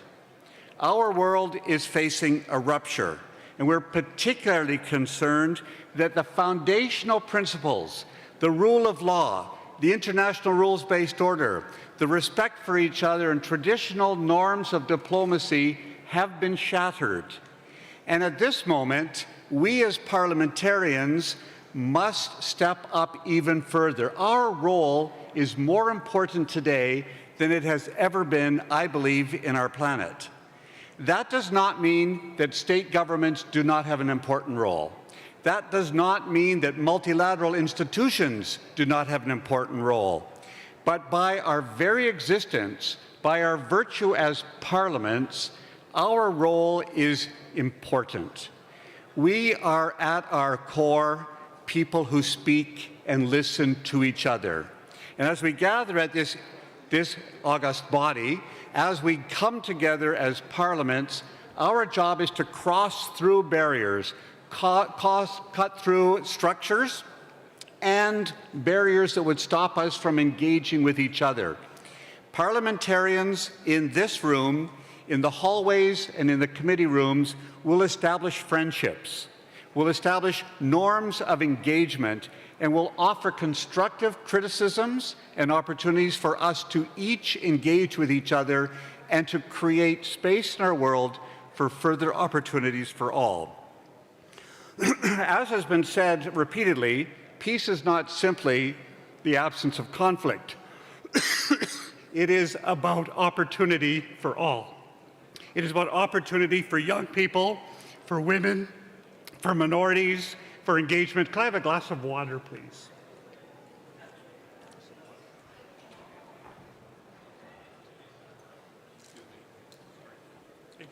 Excuse me. As I said, peace is not just the absence of conflict. It is about the existence of opportunity for women and girls, for young people, for minorities, from people of different faiths and stances and cultures to have full opportunity to engage in the world. So our job as Parliament is to open those doors, to ensure those opportunities exist. Parliaments provide legal frameworks in our own countries that determine whether commitments to peace, development, and justice are implemented in practice. Parliaments exercise oversight. In periods of crisis, we stand up and ensure accountability. Parliaments also ensure that we have stabilizing mechanisms in our world to have sustained dialogue between peoples, states, ideas, and countries. Each one of us then will return to our home parliaments, and we will have an internal responsibility to make sure that we model accountability, we model respect for democratic principles, but we also have responsibilities abroad. Abroad, we must engage constructively, hopefully, trustfully, and engage with our ability to listen and to compromise, to reach consensus, and to engage fully. Our world is fragmented. Our parliamentary responsibility is strong. Each one of us will leave this place hopefully having made a difference, not only for ourselves, but for those who need us to make a difference in the world, people in our own countries and people around the world. We are about securing peace for future generations, and we must not treat this as ceremonial, but as real work to engage constructively with each other. I commend you for your work. We look forward to more. Thank you very much. Thank you. The next speaker is from the United Kingdom, followed by the speaker from Cyprus.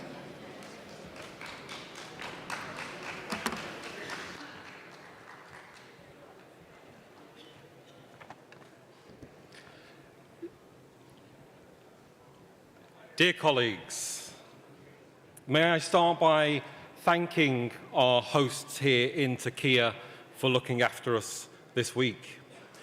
Each one of us here at this International Conference of Parliamentarians have followed our own path from our local communities through national politics to be here contributing this week.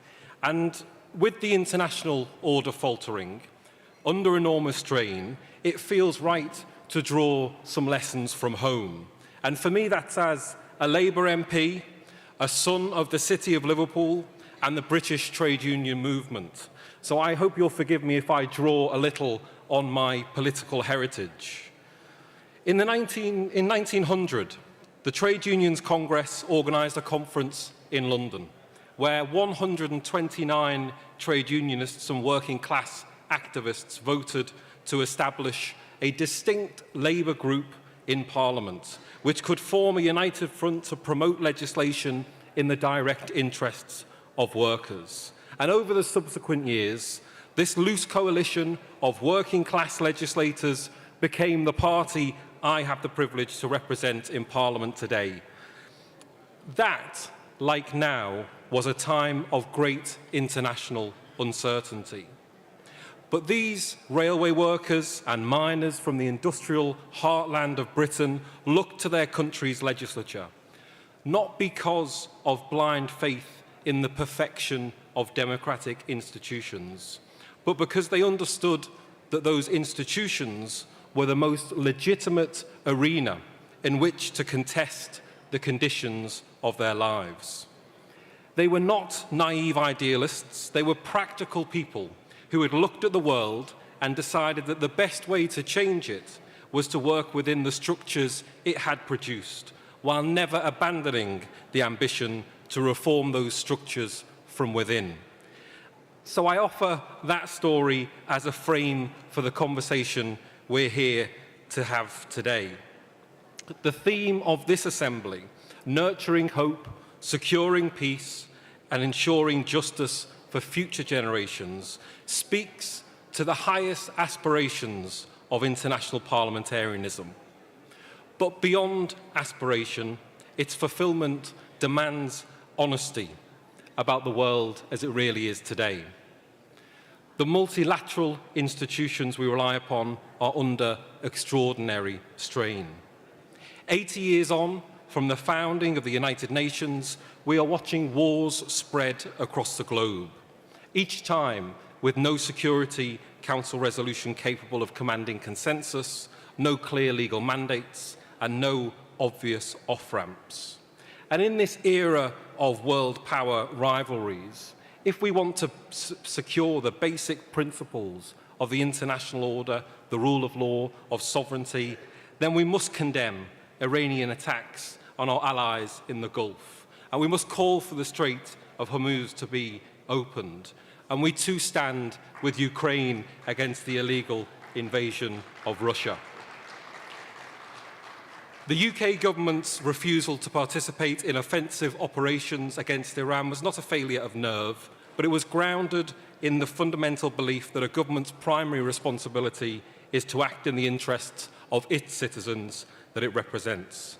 And we must not make the mistake to assume that a necessary tension between the defence of the national interest and the defence of a predictable, just and consistent international order exists. The more nuanced truth is that parliaments are at their best when they find the meeting point between these two essential ideals. Britain's role in this conflict has been limited, grounded in law, and consistent with its national interest. And that distinction matters enormously, both because it sets a crucial precedent and because it preserves legitimacy. The uncomfortable truth is that the events of recent months have exposed something British politicians for a long time refused to say clearly, that European security cannot be indefinitely subcontracted to Washington. The US-led operation in Iran has thrown into sharp relief a dependency that has been building for decades. For too long, European parliaments, mine included, have allowed defence to become an abstraction, a line in a budget managed somewhere else. But that era is ending, and the adjustment will be painful. What does this mean for the work of this Assembly? I think it means that we must resist the temptation to anchor our deliberations too firmly in rarefied liberal principles, untethered from political reality. International institutions derive their legitimacy not from their own declarations, but from the consent and credibility of the nations that constitute them. When that foundation weakens, everything built upon it weakens too. Sir, your time is up. Conference, thank you for your time today. Thank you. Thank you so much. Now the floor is for Cyprus, followed by San Marino.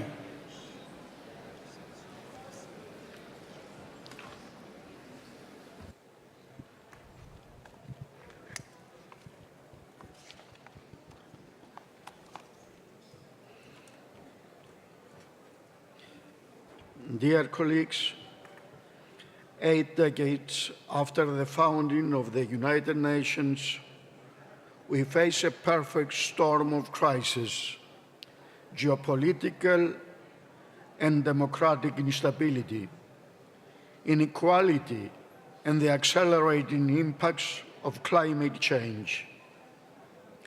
These challenges test not only our institutions, but also the trust our citizens place to them.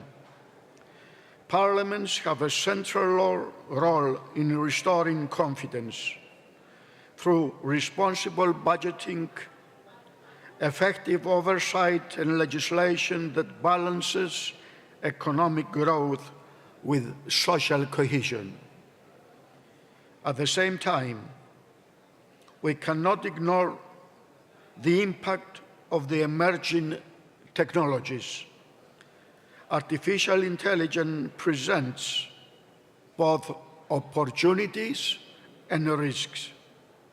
It is our responsibility as legislators to ensure that innovation serves humanity, strengthens democratic processes, and does not undermine security or ethical standards.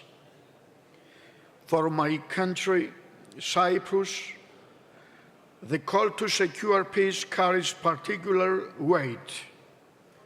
For over 5 decades, my country has been divided. Our commitment is very clear: a just, viable, and lasting solutions in line with the international law and relevant United Nations resolutions on bizonal, bicommunal federation to the benefit of all Cypriots, Greeks, Turks, Maronites, Latins, and Armenians. Parliamentary diplomacy has an important role to play here. Through dialogue, confidence building, and cooperation, we can bridge divides. We must also ensure that our young people are part in this process. Their voices are very essential in shaping policies that will define their future. Finally, we must act with determination.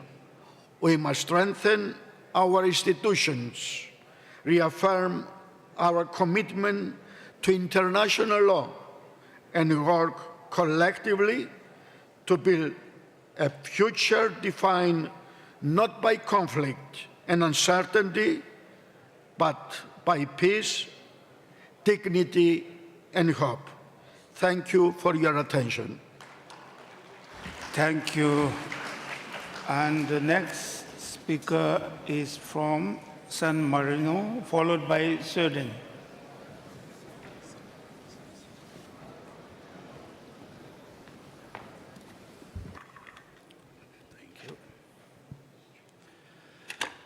Dear colleagues, I speak on behalf of the delegation of the Republic of San Marino one of the oldest republics in the world, founded more than 1700 years ago on a simple but demanding idea: freedom as responsibility.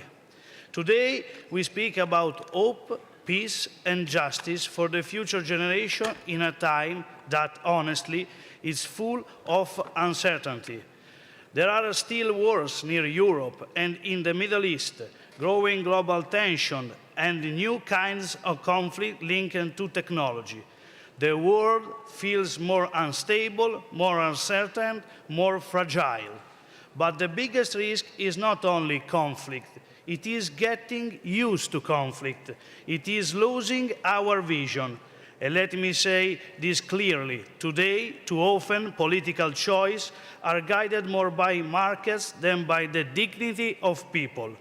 When politics stops leading and only follow economic logic, hope becomes weaker, because dignity cannot depend on profit, and peace cannot be built on deep inequality. Alcide de Gasperi said, "A politician thinks about the next election. A statesman thinks about the next generation." This is the point. Today, we must be statesmen. We must think beyond the short term and recover our sense of responsibility. History teaches us that peace is never automatic. It's always a brave choice. I think about Europe after World War II, a continent destroyed by war and hate, and yet from that destruction, a great project was born: European integration. Leaders like de Gasperi, Schuman, and Adenauer understood that the true victory was not to defy the enemy, but to build a shared future. That was a political choice, it was a vision. It showed that peace is built when we look beyond resentment. During World War II, our country welcomed about 100,000 refugees, offering protection to those escaping violence. It was not an easy choice for a small republic. It was a human choice. And that the same spirit, quite but strong, has continued in recent years when we welcomed 450 Ukrainian refugees, equal to about 1.34% of our population. Different story, the same need for peace. Even today, throughout our activity role in international organizations, we continue to believe that dialogue is the first form of security, because peace is not only the absence of war, it's justice, dignity, inclusion. Another key issue is diversity. In a time when differences are often used to divide, we must have the courage to say that diversity brings us together. It's shown that our society are alive, open, and able to grow. But diversity needs support. It needs good policy, strong institutions, and parliaments that can listen. This is our responsibility. We cannot just react to crisis. Think about new technology, artificial intelligence, and growing inequality. These challenges are changing our society work. We need vision, we need responsibility. Pope Francis reminds us there is no peace without justice, and no justice without others. For this reason, future generations cannot be a secondary issue. They must guide our decision. What kind of world are we building? What kind of society are we leaving behind? San Marino, with its long history, give us a simple but demanding answer. A politics rooted in community that valued the person and that refused to put the market above human dignity. In conclusion, if we truly want to nurture the future, we must build peace, not as a slogan, but as a political project. A peace built with courage, with dialogue, and with responsibility for those who will come after us. San Marino is here to witness this. Now it is up to us to live up to it. Thank you. Thank you. Now the next speaker is from Sweden, followed by Jordan. Thank you, Mr. Speaker. Thank you, Mr. President, speakers, fellow parliamentarians, ladies and gentlemen. The UN Charter starts with the 3 words, we the people.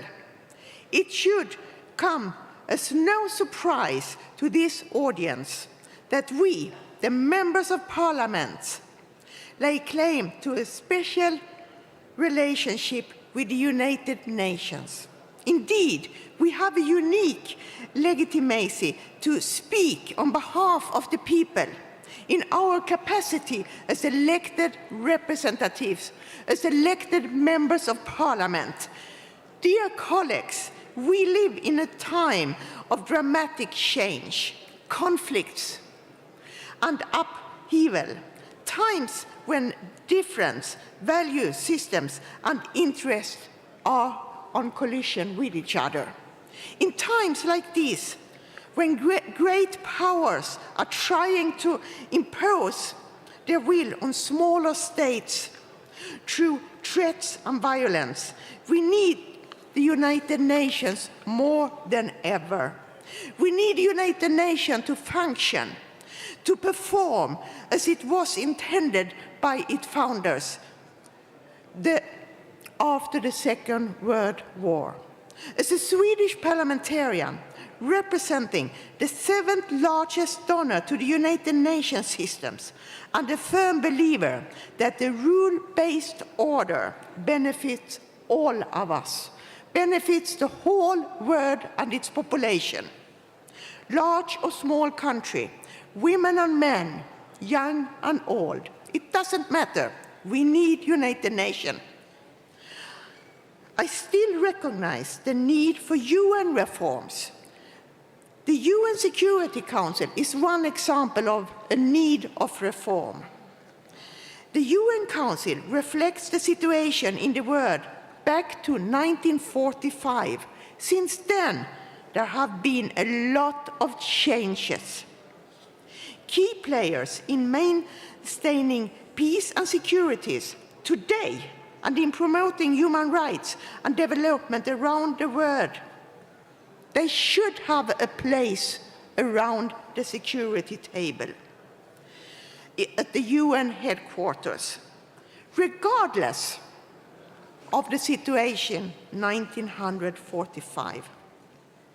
I would also say that it's critical that the UN is given the resources that we as members have decided.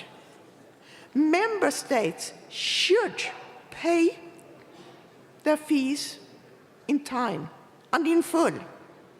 It should be no discussion about this, because if we want the UN that function, we need also to do our parts as member countries. We parliamentarians must do our shared part, not only in holding our elected governments accountable, but also in ratifying and implementing the UN treaties and holding the UN Secretariat to the highest standards pertaining to its efficiency and deliveries. I do firmly believe that national parliaments are essential in translating global human rights commitments into concrete improvements to the lives of people that we represent. And no chain is stronger than the weakest link. A vibrant democracy welcomes scrutiny, independent information, a frank and open political debate, majority and opposition, and at times also bold criticism. And I would like to say that we, as members of parliament, we have to work for this, because it's to make the people's voice heard and respected. However, I trust that we all here at the IPU 152 Assembly share the same fundamental respect for the basic tenets of human rights, rule of law, and democracy. I believe we share a deep-held conviction that respects for the fundamental rights of all citizens, rules of law and due process.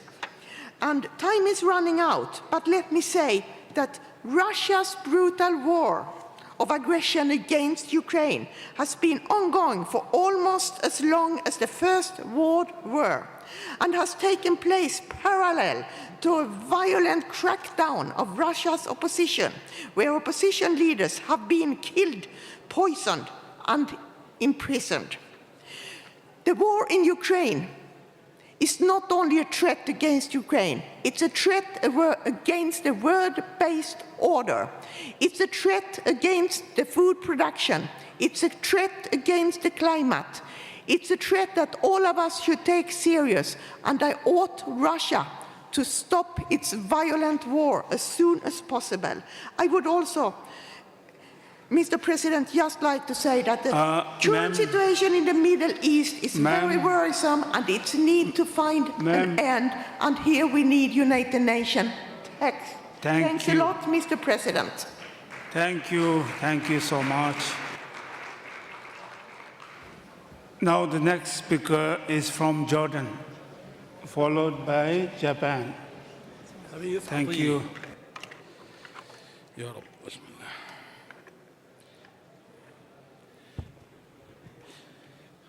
بسم الله الرحمن الرحيم السيد الرئيس الزملاء الكرام. Thank you, President, dear colleagues. At the outset, allow me to extend the greetings of Islam. May the peace be of God be upon you. I'm delighted to take the floor at this 152nd Interparliamentary Assembly, taking place here in Istanbul, a city which has never been just a city, but throughout history has been a crossroads between the East and the West, a bridge between cultures and civilizations, and a space for dialogue and human contacts. I'd like to thank the Turkish government and people and the Turkish National Assembly for the warm welcome that they've afforded us. As you know, they've done a tremendous job, and we'd also like to thank President Erdogan for the welcome, and thank the Speaker of the Grand National Assembly of Turkey. We are facing numerous challenges in today's world: successive economic crises, invasions and occupations, threatening national, regional and international security. Today, we are facing unprecedented human crises, and in that context, our duty as parliamentarians is to protect our people and to defend the principles that underlie the international order. I'm speaking, of course, about the rule of law and justice. We face numerous challenges today, not only political conflicts, but threats to humanity itself, food security, climate change, unemployment, technological change, which is accelerating at an unprecedented pace. And we must work together, pool our efforts to draw up strategies for rising to these challenges. Ladies and gentlemen, we cannot talk about international security without talking about our region, of course, and the Palestinian cause today lies at the very heart of many conflicts. It's a test for the international community.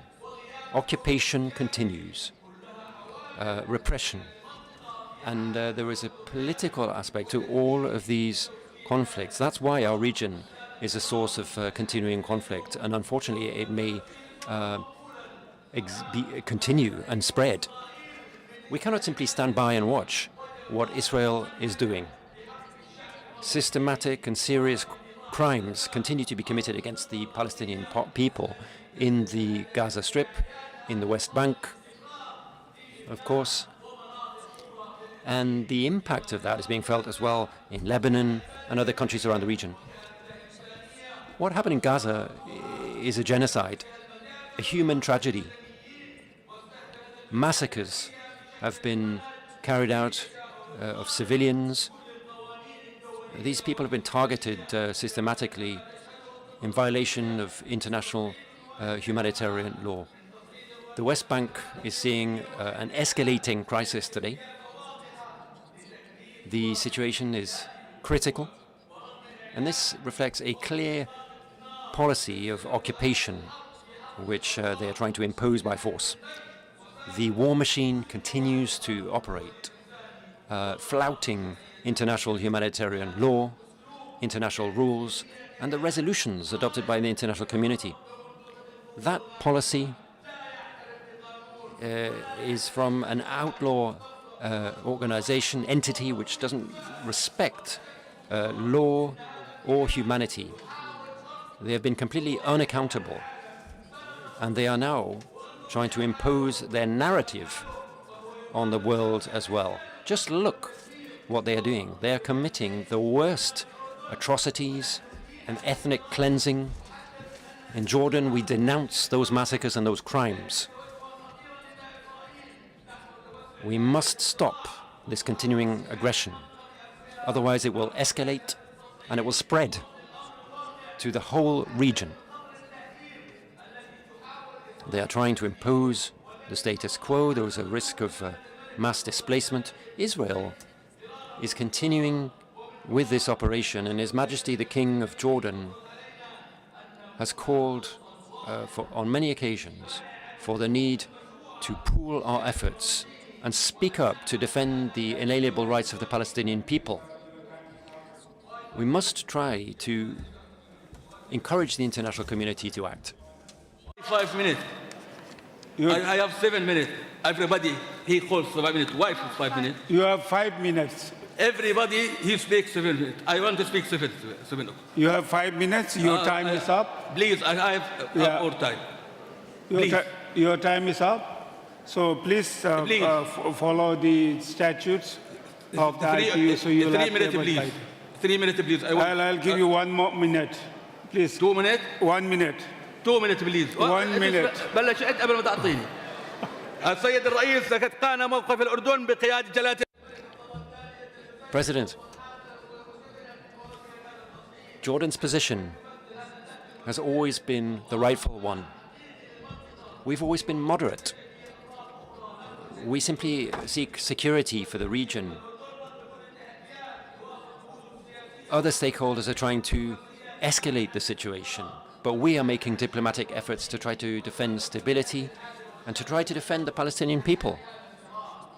We need to see a fair and comprehensive solution to this conflict. Parliamentarians, peace can only be achieved through ongoing efforts. It cannot be achieved through impunity and occupation. We invite the international community to take effective steps, impose sanctions on Israel to put an end to these abuses, to force them to respect international law.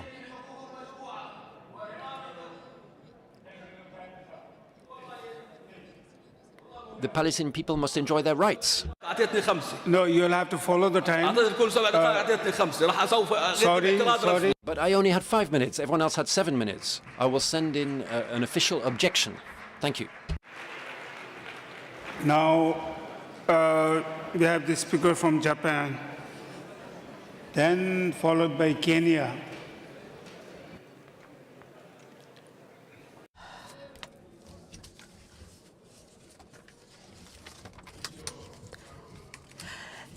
Mr. Chairman and all the colleagues from the world, thank you very much for this opportunity to speak here. As you are all aware, the international situation is extremely turbulent due to a range of challenges, including frequent conflicts, widening inequality, and climate change. I am also deeply concerned that the current situation in Iran is having a serious impact on the world as a whole, and particularly on the most vulnerable people. I look forward to working closely with parliamentarians from all nations to bring about an early de-escalation of the situation and ensure stable supply of energy. As stated in the 2024 Pact for the Future and in the declaration of last year's World Conference of Speakers of Parliament, it is up to us parliamentarians to ensure that future generations can enjoy a peaceful and just environment. Given the current state of turmoil, the importance of parliamentary diplomacy has never been greater. Precisely because we are accustomed to reaching legislative and other agreements through deliberation, we are able to respond promptly to pressing issues in diplomacy, while also promote mutual understanding and mutually beneficial relationship from a long-term perspective. Having personally engaged with various nations in the past as the head of the ruling party's parliamentary diplomacy, I am convinced of this potential. In these turbulent times where interests are intertwined, the value of maintaining multi-layered exchanges from a perspective distinct from that of government is immeasurable. Furthermore, by sharing insights from various countries, we parliamentarians can contribute to the stability and freedom and democracy in our respective nations. In Japan, whilst facing structural changes such as a declining birth rate and aging population, urban population concentration, and fiscal constraints, we have been striving to formulate policies that take into account our responsibility towards future generations to collaborate with with the private sectors and develop equitable universal services. Through exchanges with representatives from other countries, I hope to share the lessons learned by Japan while also benefiting from your insights. As members of parliament, we have both the power and the responsibility to unite society and drive it forward through deliberation. Let us share our insights across borders and further strengthen our solidarity in order to build a better future. It is precisely because of the current state of extreme uncertainty that I hereby declare my determination to engage in ongoing dialogue with you all and fulfill our duty to the next generation. Thank you very much for your kind attention. Thank you. Now we have a speaker from Kenya, followed by Liechtenstein.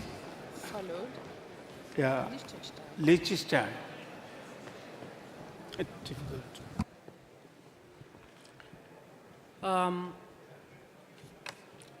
Excellencies, distinguished parliamentarians and parliamentary delegates, ladies and gentlemen, allow me to read remarks on behalf of the Right Honorable Amason Jeffa Kingi, the Speaker of the Senate of the Republic of Kenya. My name is Catherine Muma, one of the senators. Good afternoon. I bring you warm greetings from the Parliament and citizens of the Republic of Kenya. It is a great honor to address this assembly and to share Kenya's practical experience in strengthening democratic governance and shaping a sustainable future for all. I commend the IPU for once again bringing us together to deliberate, share experiences, and build consensus on identified topical areas under the theme Nurturing Hope, Securing Peace, and Ensuring Justice for Future Generations. Excellencies, ladies and gentlemen, the Parliament of Kenya, in its commitment to strengthening trust in public institutions and democracy, has prioritized transparency, accountability, and citizen engagement as pillars of trust through open parliamentary sittings, enhanced committee oversight, and digital access to legislative processes. And we have widened public participation as a constitutional principle. At the regional level, Kenya actively contributes to peer learning and democratic strengthening through interparliamentary platforms across East Africa and the continent. With regard to lawmaking, Kenya has embedded progressive and practical sustainability principles in its legislative agenda, aligning national laws with long-term development frameworks and global commitments such as the United Nations Sustainable Development Goals. Our forward-looking approach prioritizes climate resilience, fiscal responsibility, and intergovernmental equity, ensuring that laws enacted today safeguard the well-being of future generations.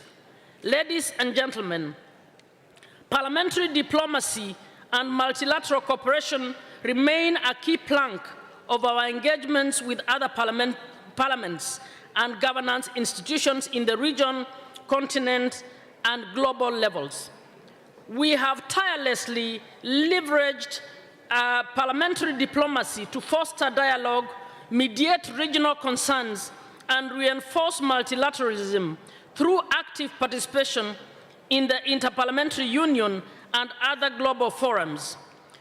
We have continued to advance peace, justice, and cooperation, cooperative solutions to shared challenges. In a bid to support our government to address emerging and lingering development challenges, our parliament has enacted laws and overseen policies targeting poverty reduction, social protection, food security, and environmental sustainability. We continue to strengthen legislative responses to inequality, technological disruption, and climate change. Notably, in collaboration with the IPU, Kenya is finalizing plans to host in Nairobi next month a groundbreaking regional parliamentary seminar on climate change and methane emissions reduction, an initiative that will reinforce our commitment to lowering emissions and advancing climate action. Excellencies, distinguished guests, it is not in doubt that artificial intelligence and its proliferation globally stands out as a major disruptor of our time that we must contend with in virtually all spheres of life. However, we must also acknowledge that it is a wellspring of limitless opportunities and a key driver of innovation and economic progress. In line with the Kuala Lumpur Declaration on Parliaments and Responsible AI of November 2025, the Senate of Kenya is currently processing the Artificial Intelligence Bill 2026. This legislation establishes a comprehensive governance framework for AI, strengthens parliamentary oversight in this critical domain, and addresses gaps in data protection and information technology. Thank you. Mr. President, Kenya reaffirms its dedication to building resilient institutions, promoting inclusive development, and strengthening multilateral cooperation. I thank you. Thank you, thank you. Then now we have Liechtenstein. Liechtenstein, please, sorry for this horrible spelling.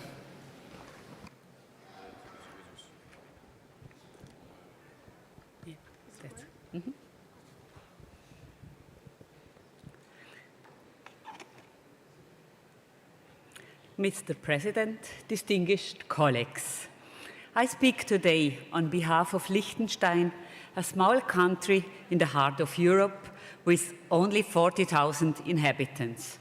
Many of you may know our country only briefly. Precisely as a small state, we are keenly aware of the importance of strong institutions, reliable rules, and international cooperation. For small states, peace, legal certainty, and multilateralism are not abstract ideas, they are the foundation for a sustainable future. The theme of this debate raises a simple fundamental question. What kind of future are we leaving to the generations to come? Many people, especially young people, are questioning whether politics can still provide direction. Conflicts persist, inequalities increase, and trust in public institutions is under pressure. This is why this debate matters. It goes to the heart of parliamentary responsibility. Parliaments do not decide only for today. Our laws and budgets have long-term consequences. We carry responsibility for those without a voice today, and for those future generations who will live with the outcome of our decisions. Liechtenstein is small, but our size sharpens our focus on what truly matters. We know that trust, the rule of law, and democratic stability do not happen by themselves. They are the result of continuous parliamentary work. In Liechtenstein, we deliberately rely on transparency, clear responsibilities, and a political culture of dialogue. This stability strengthens public trust and helps prevent polarization. It is tangible contribution to peace and social cohesion. For us, intergenerational justice is not a slogan. It is reflected in concrete decisions. One example in our long-term oriented fiscal and social policy. Liechtenstein places great importance on well-functioning and reliable social systems that provide security today and tomorrow. Our old age and survivors pension scheme currently holds reserves of around 11 years. This is no coincidence. It is the result of deliberate political decisions. It follows a clear principle. We do not live at the expense of the next generation. A small state, Liechtenstein is particularly dependent on a rule-based international law order. For us, international law is not an abstract concept, but a guarantee of security, equality, and peace. This is why we actually engage in multilateral institutions and in parliamentary diplomacy. Dialogue between parliaments builds trust, even in times of political tension. For us, multilateralism is not idealism. It is a practical necessity for today and for generations to come. Distinguished colleagues, hope is created where politics acts with foresight, where institutions are trustworthy, and where international cooperation is taken seriously. Parliaments carry a special responsibility, not only for today, but for the future. Let us live up to this responsibility together, for peace, for justice, and for generations to come. Thank you very much. Thank you. Thank you. Now we have the speaker from the Netherlands. Last speaker of the before lunch, of the session. Thank you. Thank you, Mr. Speaker. Dear colleagues, we do not inherit the earth from our ancestors. We borrow it from our children. This well-known saying makes clear that we should be grateful for what we have inherited, but even more, we bear an enormous responsibility to pass on this legacy as faithfully and as vitally as possible to our children, grandchildren, and great-grandchildren, to future generations. In 2020, philosopher Roman Krznarik brought future generations into focus, asking how we can place long-term thinking back at the center of our lives, at a time when the tyranny of the here and the now dominates daily life and politics. Once upon a time, future-focused political decision-making brought about the Dutch dikes, the Dutch polders, and the London sewer system. However, in recent years, politics has been reduced to short-term competition, easily distracted by the latest scandal on social media. Our political horizon has narrowed to no further than the next election, at most just a few years. As a consequence, we are putting off the risks of systemic and intergenerational problems such as the climate crisis and the danger of unregulated AI. In this way, Krznarik argues, we are colonizing the future. Bringing the rights of future generations to the center of political discourse is essential to developing long-term thinking for governments. For parliamentarians, in particular, this perspective is invaluable. Why? By adopting a long-term political lens, we gain the power to depolarize and concurrently set ambitious goals. We all want clear water to drink. We all want clear air to breathe for our children, our grandchildren, and our great-grandchildren. In these shared and basic ambitions, there are no big differences between social democrats and liberals, or between right-wing and left-wing parties. Since nearly all decisions have intergenerational effects, in a representative democracy that considers the interests of all those affected by its ruling, it is extremely important that politicians are committed to systematically representing the voice of future generations. The UN 2024 Pact for the Future provides a roadmap for states to give future generations a voice in their democracy, and it can serve as a cross-party inspiration for developing future-proofing mechanisms.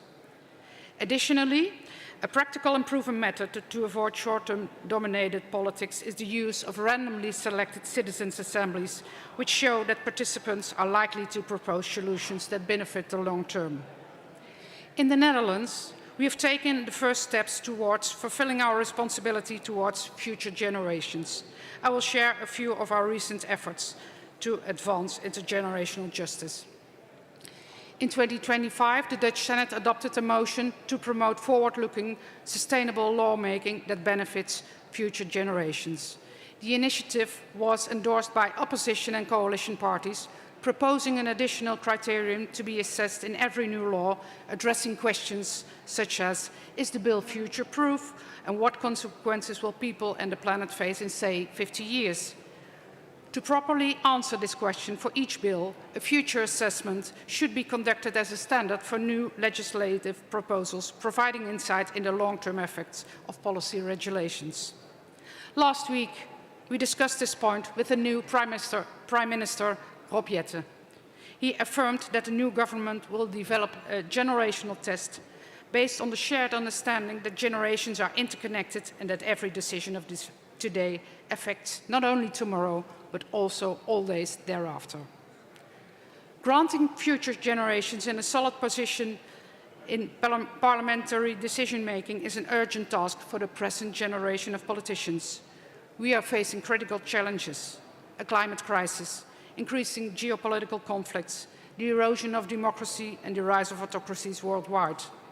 For securing peace and ensure justice for future generations, the moment is now.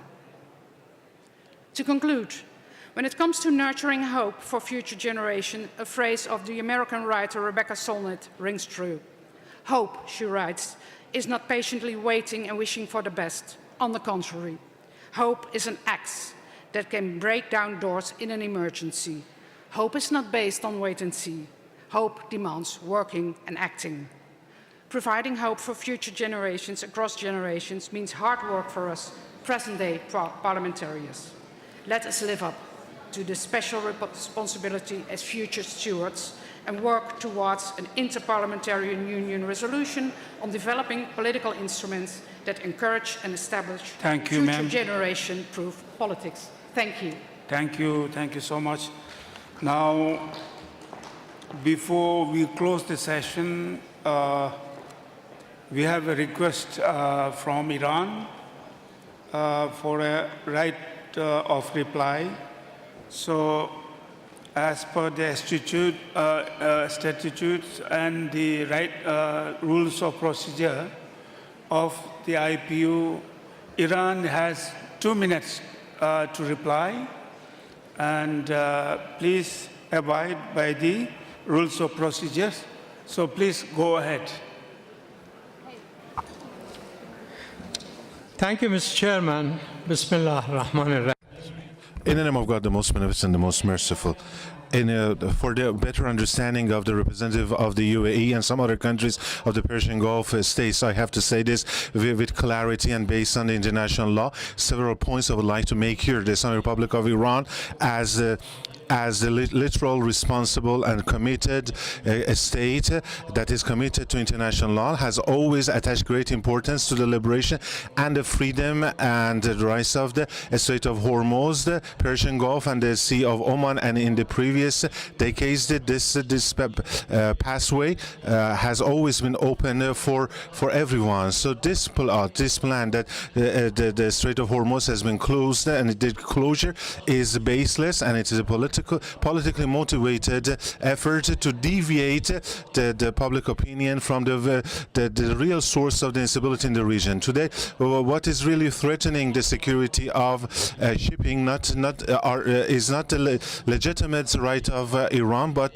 the illegal use of force by the United States of America and the Israeli regime against Iran's sovereignty and territorial integrity. Is an action that runs contrary to the paragraph 2 of the UN Charter, and because of this, Iran, and according to its intrinsic right of a legitimate defense, and based on the 51st Article 1 of the Charter, has the right to safeguard its national security based on 1982 Convention of the Rights of the Sea, and this is.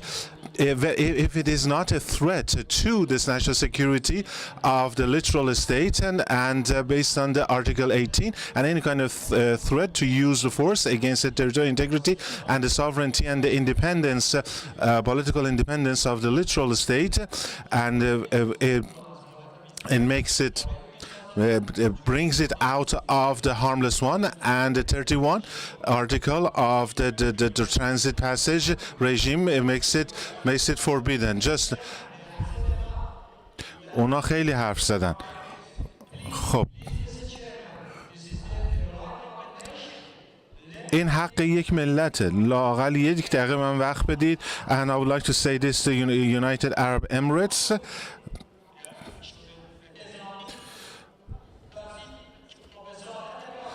And there was an intervention that was done by the Pakistani authorities to have a ceasefire and to have an agreement and not to try to sabotage it. ببخشید مجبورم که قطع بکنم میکروفون شما رو.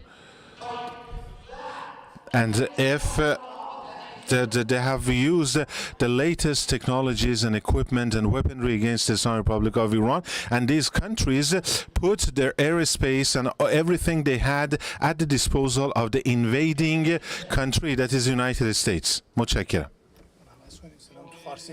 Stop. No, done. Because they're interpreting. They keep on interpreting. Okay. Thank you.